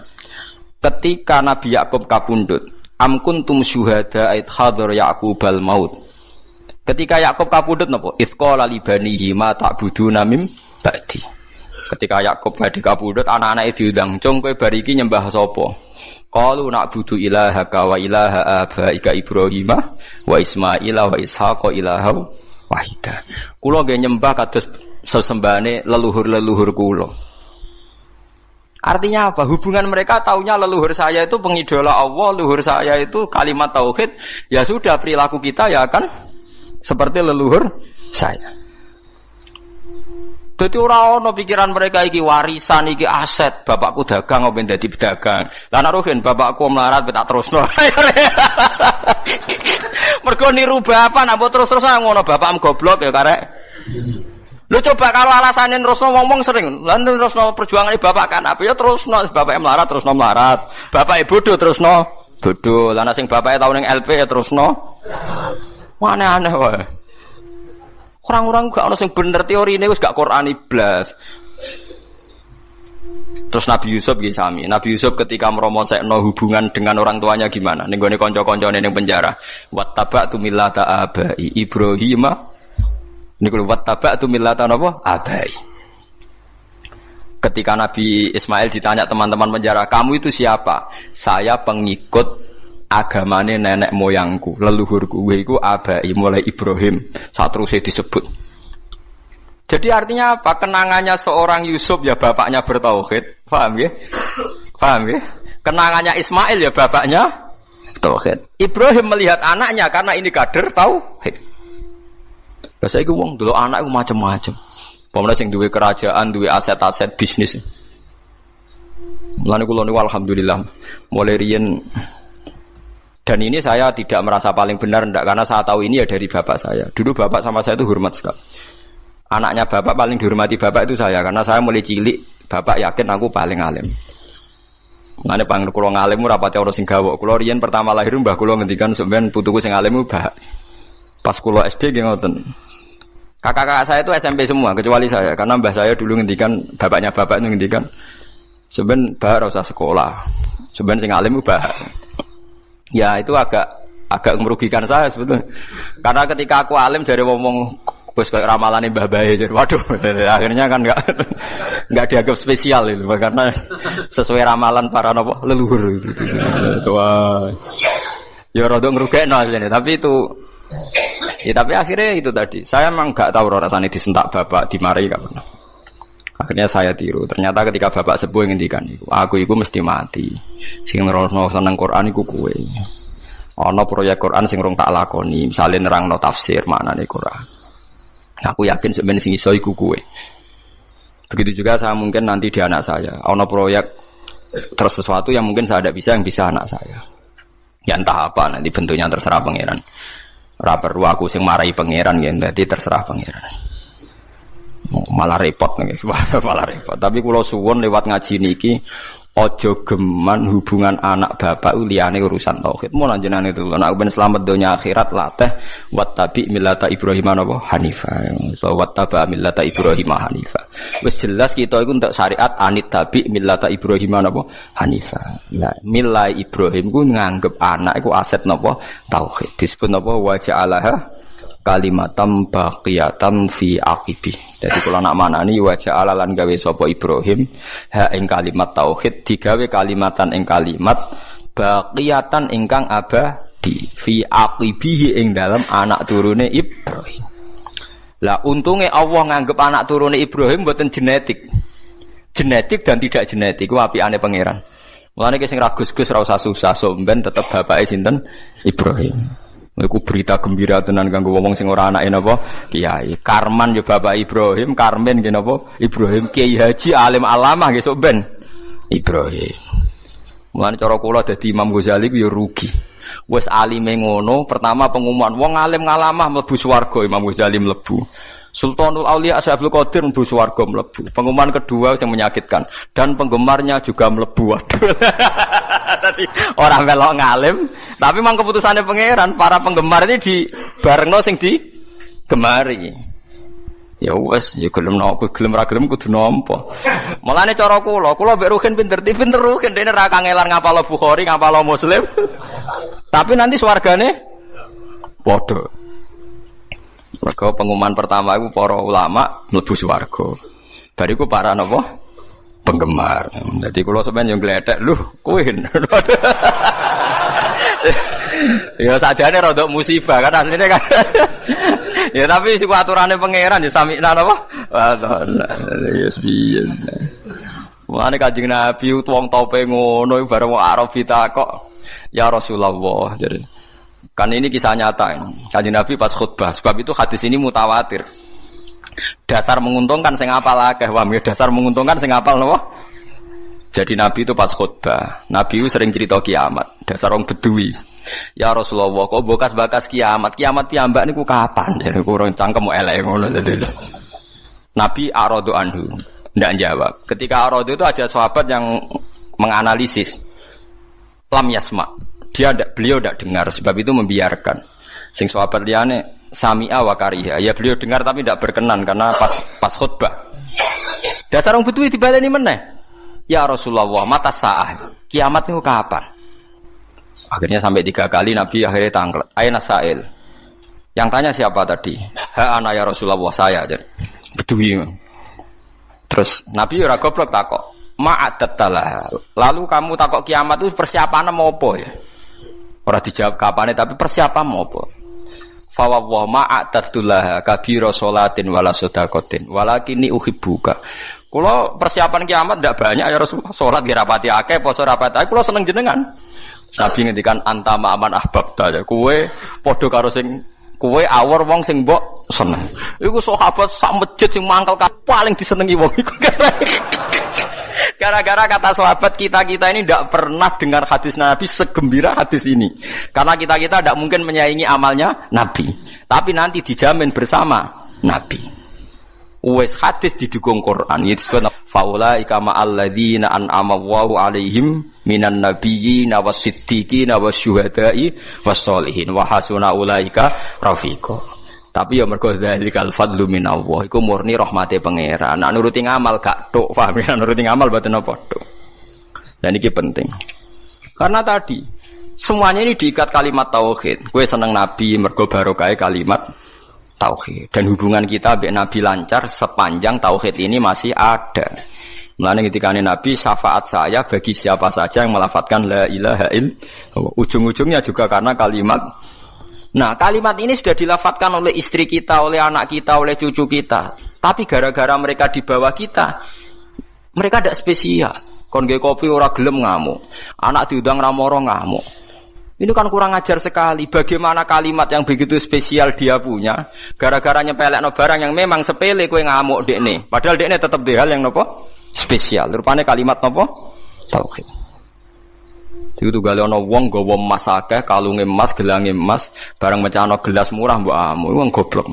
Angger sing pecah gak masih ra wis. Mestinya Anda melihat anak itu gitu, angger sing pecah gak tauhid ra ya wis. Omene terima mecahno gelas keben. Biasa mawon. Jadi kalau saya bukan ujub menceritakan keluarga saya, boten iki adate Nabi kalau ngajari agama itu dimulai dari keluarga. Khairukum li ahli wa ana khairukum li ahli. Jadi yang terbaik dari kalian adalah yang cara mengelola keluarga secara baik. Difaham ya? Jadi kena jajan ning mall mbek anak utawa nyenengno anak. Iku aja krana kedonyan atau hadun nafsi, tapi hadiah untuk orang yang sudah ngelafal kalimat tauhid. Paham nggih? Mulane Ka'bah niku dihadiahi hadiah. Ja'alallahul Ka'batal Baital Harama qiyamal linnasi wasyahrul harama wal hadiah wal qalaid. Kenapa ada Idul Adha? Kenapa ada mayoran? Kabeh iku ngurmati kalimat napa? Tauhid. Mulane nabi-nabi dhisik seneng mayoran. Wong kafir sing atas nama pesta seks, pesta narkoba wae mayoran, mosok demi kalimat tauhid ora mayoran. Sebab iku ana adat mayoran. Bahkan adat mayoran itu dibarengno Ka'bah. Dadi ja'alallahul Ka'batal Baital Harama qiyamal linnasi wasyahrul harama wal hadiah. Hadiah. Mulane kula wingi haji niku selain bayar dam niku kurban. Kula wingi alhamdulillah kelar kurban teng Mekah.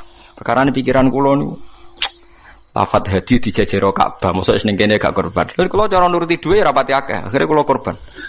$250 bentuk piro pokoke entuk wedhus teng bank maksudnya kula nak liwat di jare akeh sing bulet teng mriko niku dadi wal hadiah. Mulane wong nak kezuhudin niku kecelakaan. Mergo ora tau mayoran, akhirnya anak mangan enak pertama dipakani wong kadang gak soleh. Akhirnya anak mengidolakno keluarga yang tidak soleh. Saya punya contoh ini dari kitab-kitab yang saya baca. Kenapa Nabi Isa dicoba Maidah? Nabi Isa terlalu khusyuk. Khusyuk epol, mangan enak ra tau, nak turu bantalan watu. Kok ora tau enak. Hawariyin niku ya nurut, sawangane nurut, tapi ning ati wong kok ngono cah, pisan-pisan mayoran mosok ora tau dadi. Tenan akhirnya kecelakaan tenan. Nabi Isa itu dengan didikan jiwa itu gak tahu nyongko. Nah akhirnya kaumnya takok secara ekstrim. Hal yastati'u rabbuka ayyunazila alaina ma'idatan minas sama. Wong kok khusyuke ngono, mbok sekali-kali mayoran, sing kok langit langsung kuwaget Nabi Isa. Waduh. Mergo wong ya butuh mayoran. Kaget akhirnya ngamuk qala taqwa in kuntum mukminin. Kowe aja takok ngono, mayu pangeran kok mbok takoki mampu ta ora gawe mayoran. Iki gara-gara kesuwen ra ono mayoran akhirnya malah takoki. Maidah artine napa? Mayoran, idan. Akhirnya kaum Hawarin jawab. Qala taqwa in kuntum mu'minin. Qalu nuridu an na'kula minha wa tatma'inna qulubuna. Mulane Kanjeng Nabi niku sering mayoran. Maksude niku ben ngurmati kalimat tauhid. Muga aja sampe wong saleh ngidolakno wong zalim sering enak-enak, sing wong saleh ora tau enak-enak. Lah wong Jawa salah kaprah, terus mayoran dibarengno resepsi, ngenteni ana resepsi, ngenteni khitanan. Lah akhire keribetan. Mayoran ae biasa, ora usah ngenteni khitanan. Sale gede dhuwit tuku wedhus sebelah wis mangan. Ora usah ngenteni khitanan, ora usah ngenteni napa? Resepsi. Keribetan apa? Lha ora kuat loro-lorone ora apa-apa. Kados Nabi Ibrahim kan ngoten nggih, wonten tamu malaikat langsung disebut di Qur'ane. Faja'a bi ajlin hanid. Langsung di sebelahna napa pedhet. Iku mayoran ta ora? Mayor. Dadi aja sampe dak bus solihin watake wong saleh iku kalah enak ambek watake wong dolim. Kok wong saleh di kecenderungan seneng wong napa? Yo aja terus nak terus mari ati mati. Selain ra kuat maksudnya karuan ora kuat tuh karuan sebabnya ora karuan.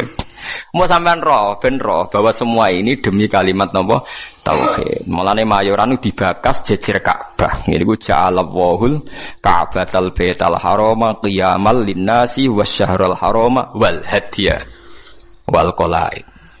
Terus dalika li ta'lamu annahu ya'lamu ma fis samawati wa ma fil ardh. Mayorane wong Islam ndak ape-apa oleh paling ben roh nak kabeh nikmat iki minau wa. Yo kok kembaline ilau wa. Misale kowe mangan, wong Islam nak mangan ndak ape-apa ben kuat ibadah. Ndak ape-apa. Artinya kalau tauhid wis bener kok mangane ya ben kuat ibadah. Engko misale anak mbok jajakno seneng ben seneng ngaji. Ndak ape-apa. Wong saleh orientasine ndak ape-apa. Soalnya anak mbok jajakno seneng, engko ben seneng ngaji. Lha iku jenenge walakin jihadun wa niyatun. Ujung-ujunge niatem iki sing mengawal prilakune nah, dadi mbok jajakno enak tapi niate ben seneng ngaji. Dadi kula suwun mulai saniki bojomu servis ben seneng ngaji. Lah wis kliwat yo, ora watakem kan wis. Nak bojo kula dereng liwat mulai pertama rapi tak ngandani. Piye wae aku sok ben ndek anak, kowe langsung nomor 7 wis ra iso ditawar. Piye wae ke anake wong iku anakku wis ra iso mbok tawar. Tak tanam tenan. Endi ana cerita Nabi bakas bojo ra ono. Siti Hajar ngewangi bangun Ka'bah disebut Quran disebut Ismail tok tak bombardir wis pokoke bendekne ora anak. Mandi nganti sakniki gak pede ngadepi anak wis. Angger lapor anake nakal dekne kecewa semenenge mesti dibela bapake dekne ainul yakin hakul yakin. Ainul yakin hakul yakin. Dan yo ora tahu pancen pokoke nek konflik be anak aku yo ora salah benere pokoke mesti bela anak saya. Ya mungkin saya terlalu tapi itu daripada aku ora konsisten. Artinya cara teori militer sekali saya teledor pisan kan dekne pian gak mesti kan repot kan itu kan merugikan saya. Jadi aku ora sokoe tetep lah itu. Jadi aku tapi ojo tiru Fabri cerita mawon iki cerita betapa fanatik saya pada anak. Kok kabeh nabi itu kan apa fahab li milladunka waliyah yarithuni wa yarithu min ali Yaqub sing dijaluk tetep yuk turunan anak lanang. Rabbi habli milladunka dzurriatan thayyibah jaluke anak turun sing saleh. Jarang nabi bakas bojo. Lah saiki kiai-kiai udah senengane kepen di bojo sing nurut. Lali gak nyebut kepen anak nurut lah, bojone nurut anak nakal-nakal. Mergo klirune senengane kok orientasine kepen di bojo nurut nyenengno wong lanang. Mboten ate kula donga dulu tenan. Pengen di anak sing nurut. Ya misalnya di anak 5 nurut mek kowe. Sak omah 6 bojo sitok minoritas wedi ya nurut. Karena anak 5 nurut kowe bojo minoritas kan. Sak omah wong 6. Lah anak 11. Nurut kowe kabeh tambah minoritas kan. Tapi lho kula seneng lho mek bojo kula. Cuma itu tadi sudah saya didik supaya anak itu nomor 1. Mergo anak niki sok ben sing ndongakno. Mulane ning hadis ora nyebut bojomu. Illa min salasin sedaqatin jariyatin au ilmin yuntafa'u bi awaladin sholih. Ora usah mbok takokno. Kok bojo ora dilebokno Gus? Ora usah takokno pokoke. Kula nate ditakoki santri. Gus kena apa ning hadis ora bakas bojo. Bojo iku ora ana cara Quran, sing ana iku anak. Maksudnya piye Gus? Maksudnya kene goblok tak terangno. Maksudnya ngene lho, misale kula mati ti. Wis anak kula misale Hasan. Hasan kan ndongakno kula, berarti Hasan ndongakno wong tuane kan. Engko bojo kula mati, ya Hasan ndongakno ibuke kan. Paham nggih? Lho nggih artine bojo tetep entuk ora usah ngenteni bojo. Kula mati kan didongakno anak kan? Engko bojo kula mati. Didongakno anak kan? Artinya bojoku entuk ya mergo pada akhirnya bojoku ibu kan bagi anaknya kan ibu. Lah terus kowe kepengin misalnya ngene Rohin. Muga-muga ora kan tapi. Misale Rohin mati, arep-arep didongani bojone. Lah nek dirabi wong. Lho kan akeh kan rondo dirabi wong kan akeh. Engko bojone sing lanang mati neh, rabi meneh. Terus iku bojone sapa? Nah anak ra iso selawase anake iku sirine kena Nabi ra nyebut bojo. Sing jamin nek ejek bojone sapa? Nah anak. Ya anake terus ila yaumil kiamah kan. Sale ke mati, Ruhin arep-arep didongakno bojomu. Wong iso urip ae bojone sing dirabi wong. Lah ya pegatan terus dirabi wong. Pemene wis apa? Artine umpama Nabi ngendikan au zaujatin sholihatin tatulah. Ijek bojo ta ora kan? Paham ya? Lho kok berarti do takut istri kata jamaah kasih udah rahasia. Mboten niku tenan nggih, kula suwun tenan nggih. Dadi mulai ngaji niki latih. Anak kita ini sudah punya kalimat napa spesial. Rupane kalimat napa tauhid. Yang kalimat ini direwangi Allah ngutus Jibril, ngutus Kanjeng Nabi Muhammad, ngutus Mikail untuk kalimat tauhid. Dan kita mendapatkan ini secara gratis dari fitrahnya, gak melalui perang, gak melalui utusan Nabi macam-macam. Kok ora mbok hormati ku piye? Lucune kita sering kecewa hal-hal sing khadzun nafsi.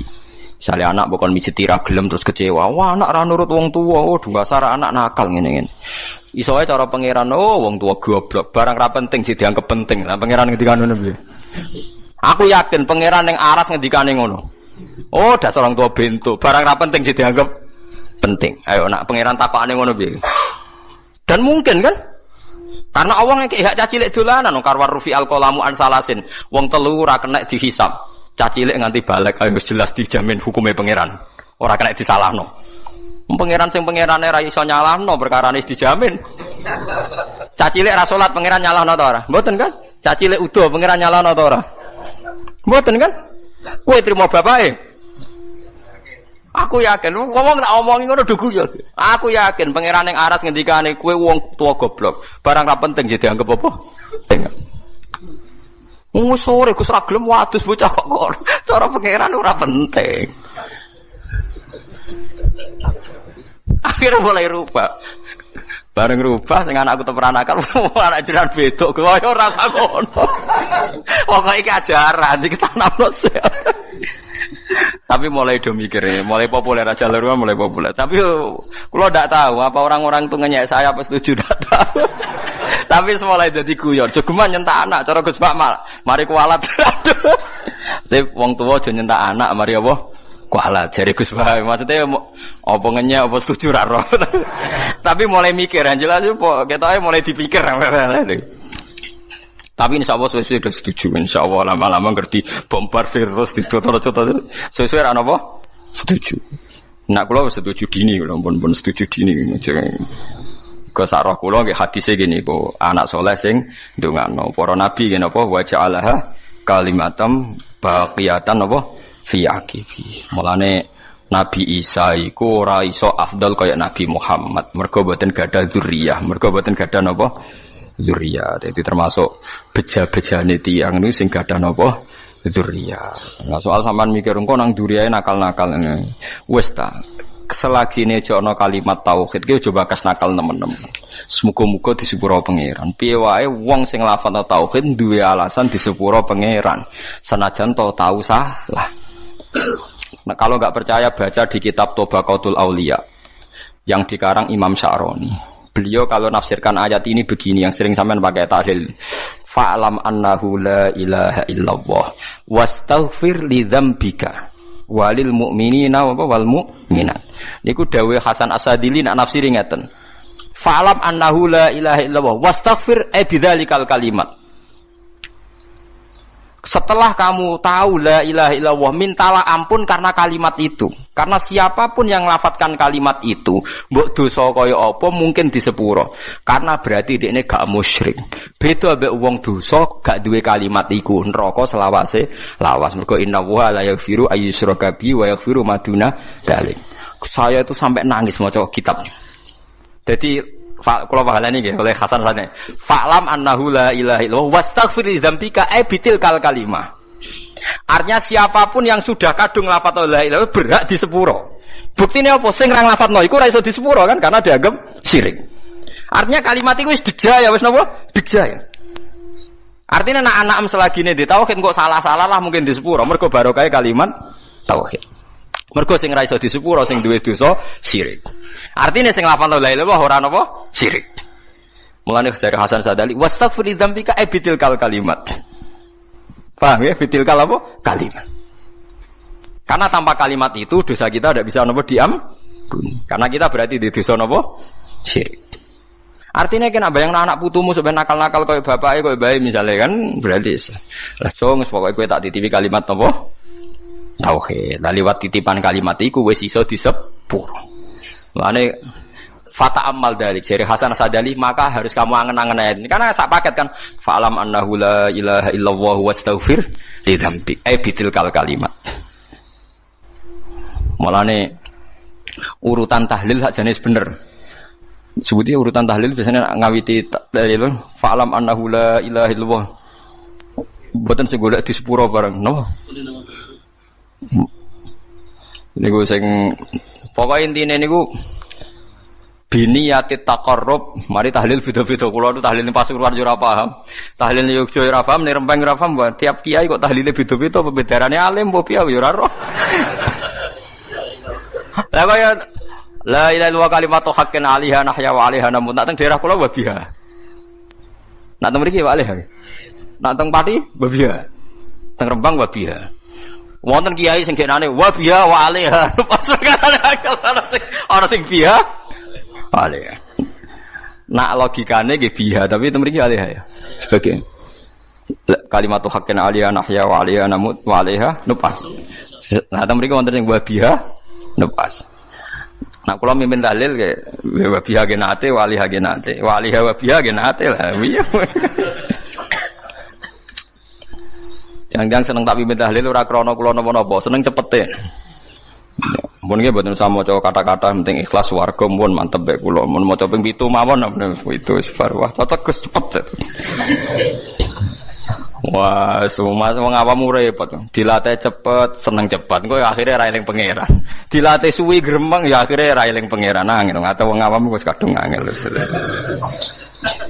Lah iya nak dilatih suwi engko gremeng, akhire gremengi kalimat tauhid yo elek. Dilatih cepet ora seneng kalimat tauhid, seneng cepete. Lah yo elek meneh. Oh, dasar wong iso bener. Wes. Likul li ummatin niku tetep kedhe saben-saben umat jalna gawe sapa ingsun mansakan enggo ibadah bi fathis sin wa kasriha mansikan syariatan tegese syariat hum kang utawa wong akeh nasiku wong sing nglakoni ning syariat utawa ing mansak amiluna tegese nglakoni kabeh bihi bil mansak kabeh umat tu tak gawe tatanan sing beda sing dadi aturane fala yunaziuna mongko geman nentang sapa ngakeh ka ing sira Yuradu den karsana bi iklan dawuh la yunazi unnaka apa dawuh la tunazihum tegese aja nentang sira Muhammad hum ing kula ummah fil amri ing dalam urusan apa wae nak teng mriki amri dhabi hati tegese urusan sesembelian isqalu nalikane ngucap sapa wong akeh ma qatallah mau te perkara kota kang mateni sapa Allah iku ahakul luwih berhak antak kulu ento mangan sira kabeh ing ma qatallah mimma dibanding perkara kotal tungkang mateni sira kabeh oleh kurang ajar dadi wong kafir ya cerdas-cerdas Mat, nak wedhus mati sing mateni sapa mat? Allah. Nak ana wedhus mati langsung lho, sing mateni sapa mat? Allah. Agamamu aneh mat, sing dipateni Allah langsung haram, sing dipateni lewat tangan manusa halal. Kudune sing mati langsung ku sing halal, mergo sentuhan Tuhan langsung ngono. Ora kacer ta. Sing lah ya umpama logikane manusa iku kamu toleransi, logika itu kan masuk akal juga kan? Mergo sing dipateni Allah langsung kok haram, sing dipateni manusa halal. Iku aneh cara wong kafir napa? Aneh lah ya. Wis kacau. Mulane jare Kanjeng Nabi, jare pangeran ngendikane pangeran aja urusi mat cangkeme wong kafir itu perkara ne wis kadang wong kafir nak ngomong nggih masuk akal lah mulane ku digatekno cangkeme wong-wong iku. Watulan aja-aja sira ila rabbika maring pangeran sira aila dinihi tegese maring agamane Allah. Innaka satamne sira iku ala hudan ing atase petunjuk dine tegese agama mustaqimin kan jejeg. Wa in jadalu lamun maidu sapa ngakeh ka ing sira fi amridin ing dalem urusan agama. Fakul mongko ngucap sira Allahu ta'ala alamu dat sing luwih pirsa ta sing pirsa bima kan apa wae tak maluna kang lakoni sira kabeh. Fa yujazikum mongko males sapa hukum sira kabeh alaihi ngatasi mata malun. Wa hadza utawi iki ku qoblal amri sedurunge den perintah bil kita lan perang. Allahu ta'ala yahkumu nguputumi sapa Allah benakum. Allah sing gawe keputusan benakum ayyuhal mukminun wal kafirun yaumal kiamat ing dalam dina kiamat fima ing dalam perkara kuntum kang ana sira kabeh fi ing dalam ayu tahtalifuna sira kabeh bi ayakula gambare arab yen to tahtalifuna kang sulaya sira kabeh bi ayakula manane ikhtilafu bi ayakula gambare arab yen to ngucap sapa kulun saben-saben suci minal fariqa ini sanging kelompok loro khilafa qaulil akhar kelawan bedane pengucapan sing liya. Pokoke wong khilaf ku sementing asal beda. Alam tak alam ana ora ngerti sira al-istifham fil takrir kono temen hukum anna wa ing sak menawa taala ya alam pirsa sapa Allah. Mak ing apa wae fis sama ing dalem langit wal ardi lan bumi. Inna dalika sak temene mengkon-mengkono kabeh. Kena apa Allah kok pirsa apa sing langit bumi mergo sedurunge digawe wis ditulis ning Allah napa mahfuz. Antara ciri wali Allah itu asyafaqah alal khalqi kullihim. Punya empati, punya kasih sayang ke semua makhluk. Bahwa takdir kita ada perbedaan itu ya wajar, tapi bahwa definisi itu nyata. Tadi beliau menyebut termasuk satu saudara atau satu komunitas dengan makhluk-makhluk Allah yang lain. Pernah suatu saat Nabi memuji ada seorang nakal itu diterima tobatnya Allah karena di jalan ketemu anjing, kemudian ngasih minum anjing itu dan Allah mengampuni. Meskipun secara hukum usul fikih tidak bisa digeneralisir. Misalnya kalau minumin anjing 1 surga, kalau 100 tambah surga. Nanti lupa minumin manusia gara-gara kebanyakan minumin anjing gitu. Tapi apapun itu faktanya ada cerita di hadis seperti itu. Kemudian menyangkut komunitas internasional yang beberapa diantaranya tentu beda agama, beda keyakinan. Saya mau membacakan cerita di kitab Ar-Risalah Al-Qushairiyah. Jadi saya hanya membantu referensi-referensi yang diajarkan guru-guru kita.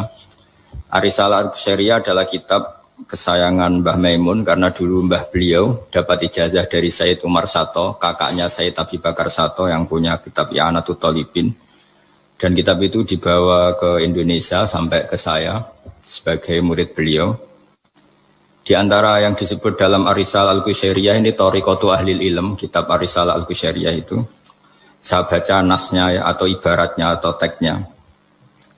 Sami'tu ba'dal ulama yaqulu istadhafa majusiyun Ibrahim al-Khalil alaihi salam faqala bisyarti antuslima. Famarral majusiyu fa'awhallahu ta'ala ilaihi mundu khamsina sanatan nut'imuhu ala kufri falau nawaltahu lukmatan min ghairi antutalibahu bitahyiri dini famado Ibrahim alaihissalam ala athari hatta adrakahu wa'atadharu ilaihi fasalahu anisabab fadhakarolahu dhalik fa'aslamal majusiyu. Jadi suatu saat Nabi Ibrahim itu kan terkenal Abu Duyuf, orang yang mesti menservis tamu-tamu itu. Kita tahu dulu itu tidak ada warung, tidak ada hotel, tidak ada, ya pokoknya tidak ada mall. Sehingga kalau orang pergi itu kelaparan betul itu. Buat orang kaya pun kelaparan karena melewati padang pasir itu. Kalau sekarang kan orang mau sowan kiai makan dulu. Karena takutnya di rumah kiai kan makan sungkan. Jadi makan dulu nanti di kiainya tinggal pura-pura makan. Kalau dulu memang makan nih tamu itu wajib betul. Kalau tidak ya kelaparan betul tamu itu. Sehingga cerita suatu saat di antara tamu itu berakidah, berfaham majusi. Atau beragama majusi lah gampangannya itu. Terus Nabi Ibrahim nggak mau, saya mau ngasih makan syaratnya Anda harus Islam gitu. Akhirnya orang ini putus asa kemudian meninggalkan Nabi Ibrahim. Saat orang itu meninggalkan Nabi Ibrahim, Allah memberi wahyu ke Nabi Ibrahim. Orang itu umurnya 50 tahun dan dia hidup karena tak kasih makan. Terus kata Allah, mundu khamsina sanatan nut'imuhu ala kufri. Saya yang Tuhan saja ngasih makan dia 50 tahun tanpa syarat dia harus Islam. Kamu baru dimintai makan sehari mensyaratkan Islam. Walhasil terus Nabi Ibrahim ngejar orang majusi itu terus monggo makan di rumah saya. Singkat cerita terus orang majusi itu tanya kenapa Anda berubah pikiran. Terus Nabi Ibrahim cerita bahwa beliau ditegur Allah kemudian harus melakukan itu. Jadi cerita-cerita seperti itu banyak. Dulu kita dengar para kiai sering cerita ketika seorang Yahudi rumahnya diusir Amr bin As untuk pembangunan masjid. Ketika lapor ke Sayyidina Umar, masjid itu yang mengambil tanahnya orang Yahudi harus dikembalikan ke orang Yahudi. Dulu guru-guru kita juga sering cerita Sayyidina Ali itu pedangnya dicuri sama orang Yahudi. Ketika ketemu di pasar atau di jalan, kemudian Sayyidina Ali yakin itu pedangnya, dilaporkan ke Qadhi Sureh. Setelah itu Sayyidina Ali diminta, buktinya apa? Saksinya siapa? Kalau itu pedang Anda, saksinya Hasan dan Husain. Tapi kata hakim, Said Hasan Husain itu keluarga Anda, tidak sah jadi saksi. Zaman itu Sayyidina Ali masih berargumentasi, waqad qala Rasulullah sallallahu alaihi wasallam Hasanun wa Husainun sayyida syababi ahlil jannah. Tapi kata Imam Sureh, tetap standar saksi itu tidak boleh dari keluarga. Singkat cerita, qadhinya itu pakai standar hukum usul fikih, al-qaulu qaulu sahibil yad. Yang dibenarkan adalah yang sekarang megang barang itu. Ketika enggak ada saksi, al-musaddaq, yang dibenarkan al-qaulu qaulu sahibil yad, yang dibenarkan ya yang megang barang itu. Singkat cerita dimenangkan oleh orang Yahudi tadi. Setelah dimenangkan, Sayyidina Ali agak kecewa, masa seorang Amirul Mukminin sidang di pengadilan negeri kalah. Tapi orang Yahudi tadi akhirnya insaf, sadar sampai masuk Islam, sampai beliau ngendikan bihadza taqumus sama wal ard, karena ini langit dan bumi berdiri karena keadilan itu. Jadi ini cerita-cerita referensi yang bisa menolong teman-teman siapapun berkomunitas internasional. Karena pikiran saya sederhana ya, al-ilmu yurisul ahwal, ilmu itu melahirkan sikap. Jadi kalau kita punya referensi yang cukup tentang toleransi, insya Allah kita hidup di mana saja punya toleransi, karena toleransi itu juga ajaran agama. Di antara yang diceritakan para guru-guru kita adalah ketika Nabi mau dibunuh oleh orang namanya Daksur atau Duksur, siapa enggak tahu KTP-nya saya. Kiai-kiai kalau baca Daksur. Ketika beliau sedang santai di satu tempat, tahu-tahu ada orang yang mengambil pedangnya kemudian bilang mayyamna'uka minni ya Muhammad. Sekarang Anda sama saya berdua, siapa yang bisa menghalangi kamu? Nabi dengan rileks menghentikan Allah. Kemudian si Daksur ini gemetar, pedang jatuh. Kemudian diambil Nabi. Sekarang ya Daksur mayyamna'uka minni, yang bisa menghalangi kamu siapa? Orang itu bilang la ahada, tidak siapapun. Nabi dengan gampangnya fa'afa'anhu, Nabi memaafkan. Padahal ini jenis harbi, jenis orang yang jelas punya niat bunuh. Terus artinya kita-kita yang ngaji di pesantren, saya ngaji di Mbah Maimun, punya Bapak Kiai Nur Salim, semuanya ngajarkan bahwa di mana-mana perang kekerasan itu ya karena kita diperangin. Udina lilladzina yuqatalun, karena kita diperangi kita boleh perang. Qatilul ladzina yuqatilunakum. Jadi yang boleh kita perangi ya zaman kayak kita dulu dijajah Belanda, dijajah Jepang zaman itu. Ketika sudah tidak ada penjajahan ya alasan itu sudah hilang karena mereka tidak merangi kita. Jadi apa ya, perang ya ada konteks rasionalitasnya, damai juga ada konteks rasionalitasnya. Tapi karena kita punya tradisi referensi, teman-teman yang di Jerman tak bantu, tadi ada kitab Arisal Al-Qushairiyah, terus ada beberapa cerita-cerita tadi kayak Daksur. Kalau ayatnya jelas ya, jelas qatilul ladzina yuqatilunakum wa in janahu lisalmi fajnah laha wa tawakkal 'ala Allah. Bahkan seperti yang diceritakan Profesor Quraisy tadi, yang sedang kita benci pun bisa saja suatu saat teman. Dalam surat Mumtahanah itu atau Mumtahinah ada ayat asawwau ayyaj'ala bainakum wa bainal ladzina ataitum minhum mawaddah. Bisa saja orang yang sekarang kamu benci suatu saat kamu cintai. Wallahu qadir, itu Allah Maha Kuasa. Dan tadi saya menambahkan yang dikatakan Profesor Quraisy tentang belajar. Dulu Nabi itu enggak puasa Asyura. Tapi ketika datang ke Medina, orang-orang Yahudi itu puasa Asyura. Coba tanyakan ke mereka, kenapa puasa tanggal 10? Terus mereka menjawab, yaumun najawwahu fi Musa, itu hari yang Allah menyelamatkan Nabi Musa. Terus fa'amara bisyami, kemudian Nabi menyuruh sahabat puasa. Artinya dulu itu segampang itu hidup, itu sesuatu yang baik apa, ya sudah ditiru. Meskipun kita tahu Nabi itu tentu mustaqil bil istihad, Nabi itu orang yang mandiri. Tapi memberi percontohan kita betapa gampangnya kita seperti itu. Dulu ada seorang Yahudiyah meminta sama Sayyidah Aisyah dan dikasih. Ketika dikasih, dia mendoakan semoga kamu Aisyah selamat dari siksa kubur. Zaman itu Sayyidah Aisyah itu belum tahu tentang siksa kubur, sehingga beliau engkar, enggak percaya. Tapi setelah Rasulullah datang dan diceritanin, Nabi, oh iya siksa kubur itu ada. Dan semenjak itu Nabi selalu isti'adah, minta perlindungan dari siksa kubur. Jadi dulu di komunitas-komunitas beda agama suatu yang benar ya dibenarkan. Makanya kaidah umum dalam interaksi antar agama itu la tusaddiquhum wa la tukadzibuhum, ya kamu jangan bilang iya, jangan-jangan enggak, ya jangan bilang tidak, jangan-jangan iya. Jadi aturan ilmunya jelas la tusaddiquhum wa la tukadzibuhum. Ya artinya sesuai referensi ilmu lah kira-kira begitu. Terus yang terakhir, ini saya mohon maaf sama komunitas di Jerman karena saya ini pura-puranya aja sibuk. Karena saya kira ini seberapa jam lagi saya ngajar ini. Nanti kalau saya tidak ngajar di sini yang ngundang agak-agak dosa. Jadi supaya sama-sama tidak dosa ini saya ya nuruti jenengan. Tapi ya karena saya ngajar ini juga yang datang orang macam-macam. Ada yang Kalimantan, Sumatera mau ngaji di sini. Ini seberapa jam lagi saya ngaji Sahih Muslim. Yang terakhir ini di halaman Kitabu Adabil Ulfa wal Ukhuwah halaman 285 dalam Ihya juz 2. Di kitab saya juz 2. Mungkin kalau beda cetakan yang jelas ikut Kitabu Adabil Ulfa wal Ukhuwah. Di sini diterangkan oleh Imam Ghazali dengan beberapa riwayat yang disebut al-jironu salasatun. Bertetangga itu ada 3. Jarun lahu hakun wahid. Ada tetangga yang punya hanya 1 hak. Wajarun lahu hakoni wajarun lahu salah satu hukukin. Terus beliau cerita yang punya 3 hak itu ya tetangga, ya seagama, ya masih ada hubungan kerabat. Yang punya 2 hak ya tetangga, ya seagama. Terus wa amal ladzi lahu hakun wahid fal jarul musyrik. Yang punya hak 1 itu tetangga yang beda agama. Jadi intinya tetap dikasih hak meskipun beda agama.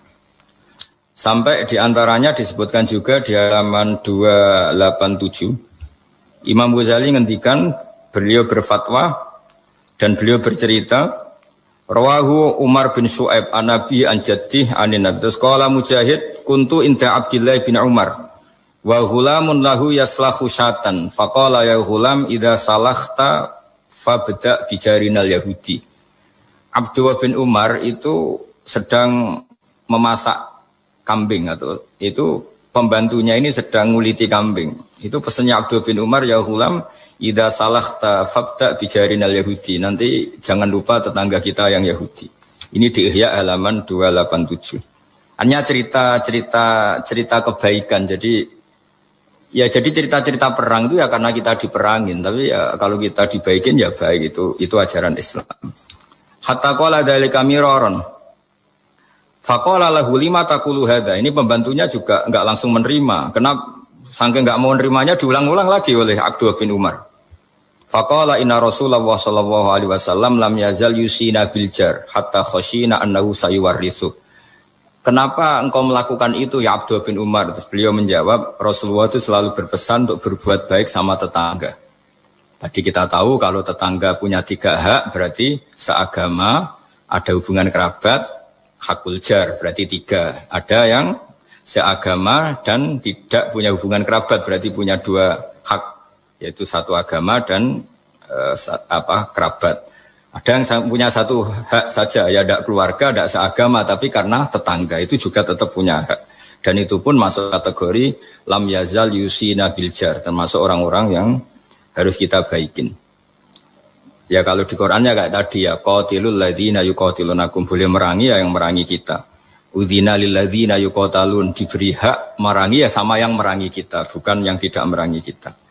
Terus waqala Hisam Kanal Hasanu la yara ba'san antut imal jarul Yahudiyya wan Nasraniyya min udkhiyatik. Bahkan sebagian ulama di sini disebut Hasan Basri berpendapat kalau berkorban, kalau punya tetangga Yahudi yang butuh enggak apa-apa dikasih dagingnya. Ini di halaman Ihya 287 juz 2. Jadi dari cerita-cerita itu dan referensi-referensi itu teman-teman di Jerman enggak usah khawatir lah kalau kiai-kiai kayak kita itu berfatwa enggak boleh berkomunitas internasional nanti takut begini ndak lah. Kita bacanya ya sama seperti yang dibaca Profesor Kures, sama yang dibaca guru-guru kita.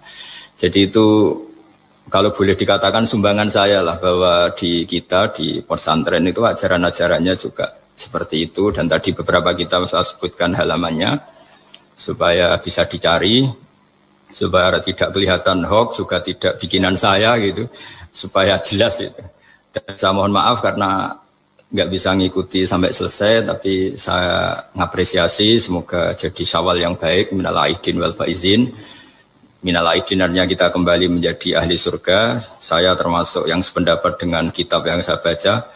Dulu kita ini ahli surga karena Nabi Adam lahirnya di surga dan diciptakan di surga. Karena satu kesalahan beliau harus kembali ke bumi. Dan setelah puasa itu selesai dan diterima, kita kembali ke ahli surga lagi. Maksud minal aidin, kita kembali lagi berstatus sebagai ahli apa?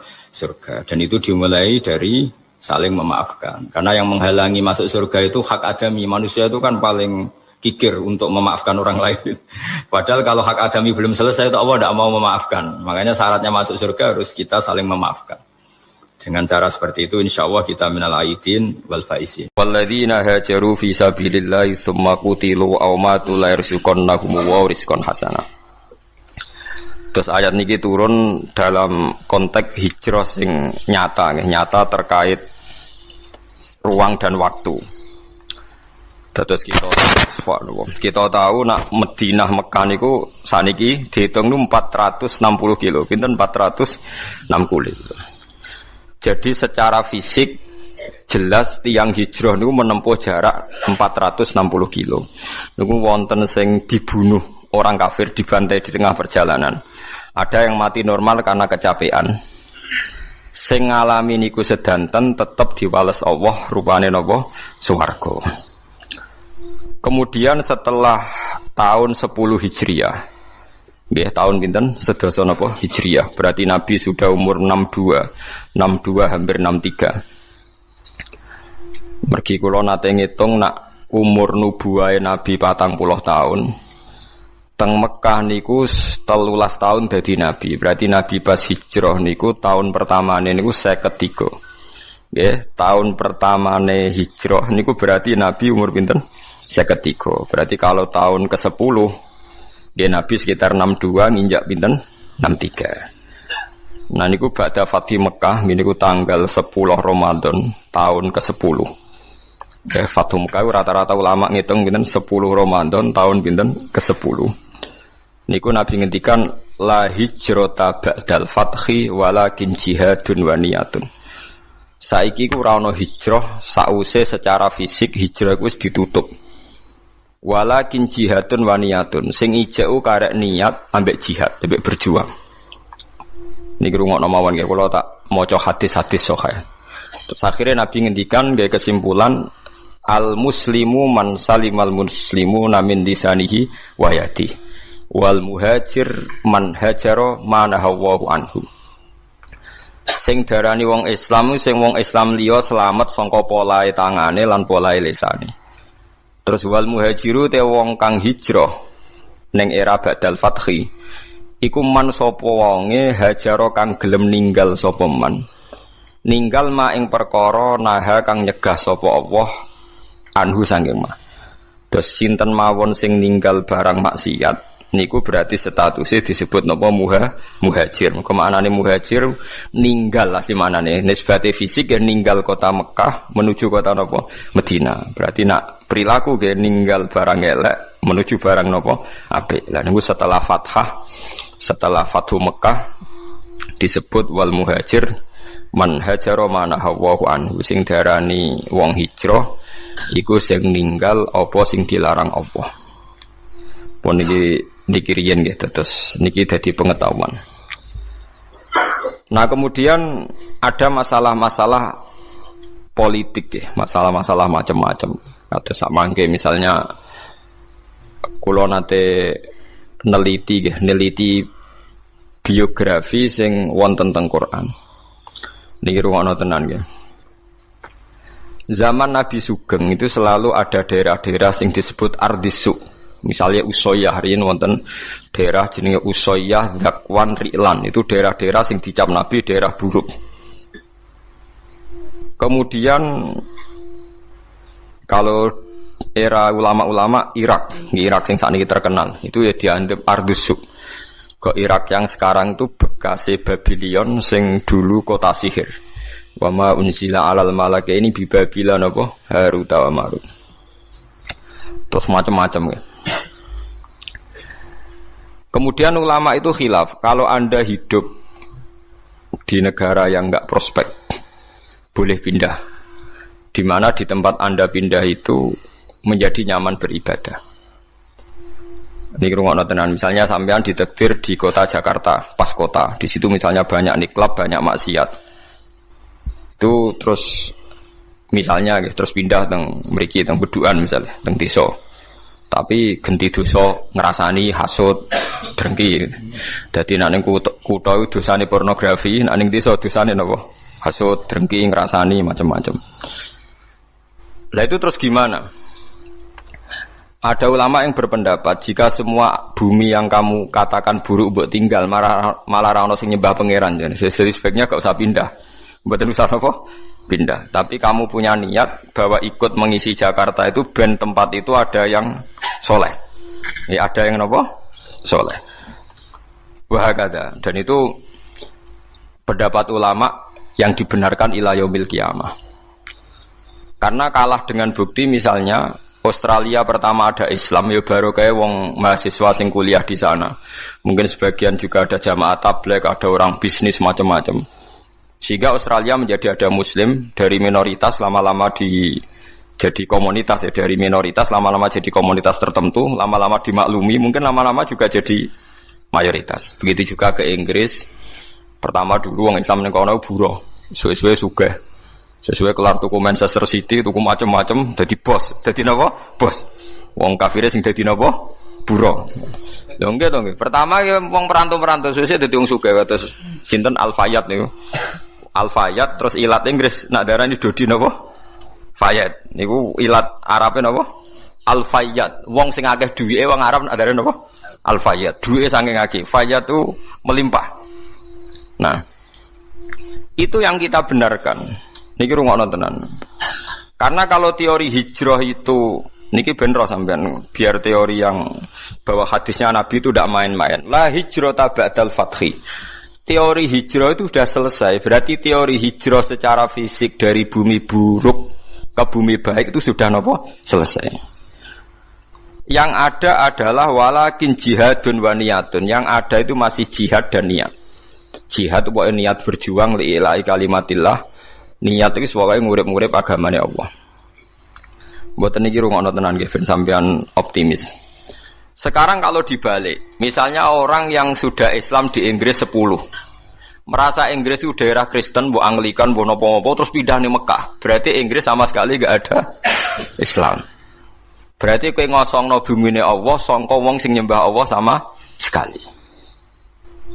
Andai kan sampai anda baca hadis itu, tentu fatwa anda, misalnya anda jadi ketua MUI, Islam yang ada di Inggris 10 pindah saja ke Mekah, yang di Papua yang minoritas pindah saja ke Jogja. Wah nanti yang sudah kadung ada Islam akan menuju daerah yang masih Islami agak corong Jawa malah nguyai segoro kan? Nguyai apa? Segoro. Ngono beban ora go dhuwit malah dadi beban wong akeh kan. Buat ini penting. Makanya Nabi ngendikan walakin jihadun wa niyat. Nah, ternyata hadis itu lebih benar. Ini ku era sahabat itu banyak yang ketika di Medina itu gak tertarik karena Islam banyak terus pindah ke Kufah. Itu yang melakukan itu Sayyidina Ali. Sayyidina Ali itu pertama sahabat alim sing ninggalo Medina. Beliau hidup di Kufah. Akhirnya Kufah dan di sentral Islam, termasuk akhirnya pinter Imam Syafi'i yang pergi urip teng Mekah, teng Kufah. Pinter Syekh Abdul Qadir Jilani pergi urip teng Baghdad. Baghdad kuwi kawasan apa? Kufah. Mulane sanad-sanad Quran akhirnya pindah Kufah. Sampeyan saiki pikir, Quran anane Mekah Madinah, tapi sanad aline teng pundi? Teng Kufah. Sanate Ibnu Katsir tok Kanjeng Nabi ku bulet, mergo Abdullah bin Katsir niku ngaji be Abdullah bin Sa'ib.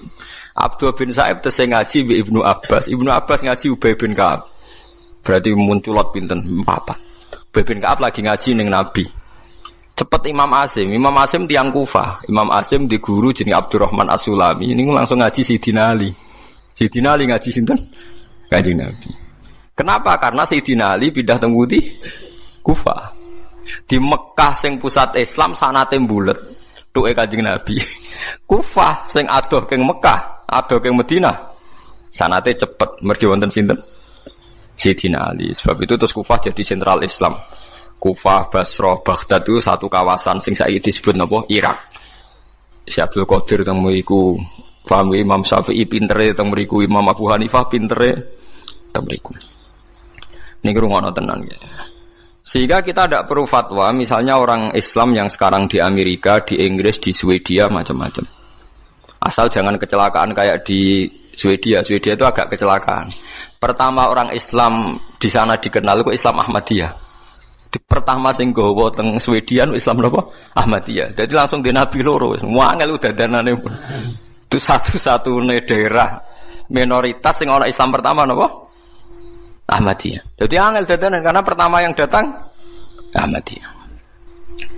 Paham itu sampean bertahu titik perkara. Jadi hadis itu ada di Bukhari, di Muslim, Mang Nabi ngendikan la hijrata ba'dal fathi walakin jihadun wa niyatun. Berarti sudah ada teori kalau kamu enggak nyaman di satu daerah yang minoritas, kamu harus ke mayoritas enggak. Ya kemana saja asal Anda niat baik dan ada peluang baik, lakukan. Itu ada seorang tanya sama Kanjeng Nabi, ya Rasulullah saat di sini bisa baik. Nabi ngendikan al ibad ibadullah wal bilad biladullah fa haitsu ma asabta khairan fa aqim. Negara ya wae pangeran, kabeh kawula ya kawulane pangeran. Pokoke kowe anggere entuk apik ning kono ya semukim ning kono. Nah, itu yang menginspirasi Islam Gujarat, mangkon Aceh. Dagangan wis rabi barang macam-macam terus dadi Islam teng pundi? Aceh. Nah, Aceh sanak putune ponakane do ning Ampel, wis ning Ampel. Terus ana Raden Fatah pindah ning Demak, suwe-suwe tok Jipang Panolan. Suwe-suwe terus tok Jogja, Sutawijaya, Hadi Wijaya terus tok sampeyan barang niku wis endi sing ketemu, wis pokoke endi sing nyaman cocok. Terus nomor faktore katut babon, katut jago, pokoke angger cocok untuk ridane Allah nggih. Fahaitsu ma asabta khairan faqim. Di mana saja kamu menemukan kebaikan, faqim, maka kamu harus di situ. Paham? Maka kamu harus nopo di situ. Kalau tak cerita sejarah ben sampean ngertos betapa pentingnya teori hijrah itu dianggap selesai. Ketika Fathu Mekah, kalau cerita itu tidak bosan-bosannya.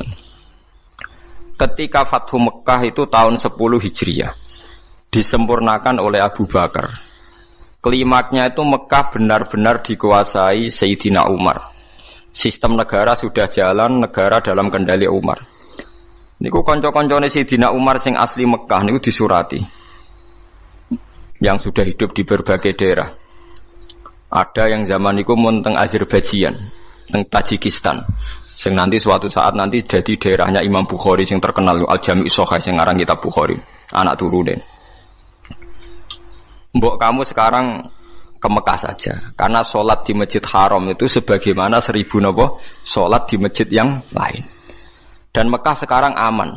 Niki rungokno tenan, Mekah sekarang apa? Aman. Dan beberapa sahabat yang kelas 2, kelas 3 yang tidak akabiri sahabat, banyak juga yang pindah ke Mekah. Apa yang terjadi? Di Mekah bangga mereka karena fi ardil haram, Baitullah. Tapi apa yang disarankan oleh sahabat-sahabat senior kayak Salman Al-Farisi? Dimatikan teori itu. Memang Mekah kota suci dan sholat di masjid Mekah sama dengan 1000 sholat. Tapi ilamu anal ardo lam utaqaddis ahad, dan kamu harus tahu bumi itu tidak bisa mensucikan orang. Abu Jahal itu lahirnya di Mekah, kurang ajarnya di Mekah. Abu Lahab lahirnya di Mekah, kurang ajarnya di Mekah. Semua penduduk Mekah itu yang ngusir Nabi. Jadi ilamu anal ardo lam utaqaddis ahad, dan bumi itu tidak bisa mensucikan orang. Wa inna ma yuqaddisu rajul amaluhu. Jadi sing iso nyucakno wong napa? Amale. Terus sama Al-Faris nyurati walakin nusyuru fi biladillah wa alimu fa inna ta'lim dabul anbiya. Kamu menyebar saja di seluruh penjuru dunia dan ajarkan Islam, karena mengajarkan Islam dan menyebarkan Islam itu dabul anbiya. Semenjak itu tidak ada teori sentralisasi di Mekah. Nah, ndelalah era Ali Muawiyah ada konflik. Ada konflik barokah luar biasa. Konflik Sayyidina Ali Muawiyah, sahabat-sahabat yang buatan derek-derek menuju Cina. Zaman itu memang Cina populer sekali. Lah yang menuju Cina itu terus ada yang tersesat ke Selat Malaka. Itu terus diantaranya muridnya Sayyidina Ali, urip teng Pasai, teng Aceh, teng Sumatera lah yang jelas. Sehingga Islam di Aceh itu tua sekali. Karena rata-rata sejarawan yakin Islam di Aceh itu zaman sinten Sayyidina Ali. Jadi kue kuduro. Jadi artinya andai kan teori hijrah itu dipakai, tentu semua ini haram karena menuju bumi yang belum nyembah Allah. Itu paham ya? Andai kan teori hijrah itu dipakai, berarti perjalanan ini haram semua kan, dari Mekah Madinah malah menuju bumi yang belum menyembah Allah. Tapi kalau pakai teori Da'bul Anbiya bahwa menyebarkan Islam itu watak para nabi, malah keinginan kita dari yang tidak ada menyembah Tuhan kita ke sana biar ada yang menyembah Tuhan. Ojo malah tahsilul hasil rebutan tongkat masjid itu malah perkara. Mulane kula anggere ngomong santri-santri kula ki ora usah urip ning Rembang. Ning Rembang wong alim pirang-pirang mesti mahjub. Ben dadi kiai ning Irian Jaya ta ning Papua, kan iso kiai ke level provinsi paham perkara itu kan. Jangan-jangan kita sekarang dicoba pangeran hasud iku mergo gawane nguyai segoro. Paham ya tahsilul hasil. Jadi paham ya, jadi ini penting. Meskipun kita mungkin nggak bisa melakukan, tapi sampean tahu bahwa Islam secepat ini menyebar di dunia. Itu barokah fatwane Salman Al Farisi dan beberapa sahabat. Annal ardo lam tuqaddis ahadan. Bahwa bumi itu tidak bisa mensucikan orang. Demikianlah sahabat kajian Ghosba yang dapat kami sampaikan. Semoga dapat bermanfaat untuk kita semua. Wallahu a'lam bishawab. Wassalamualaikum warahmatullahi wabarakatuh.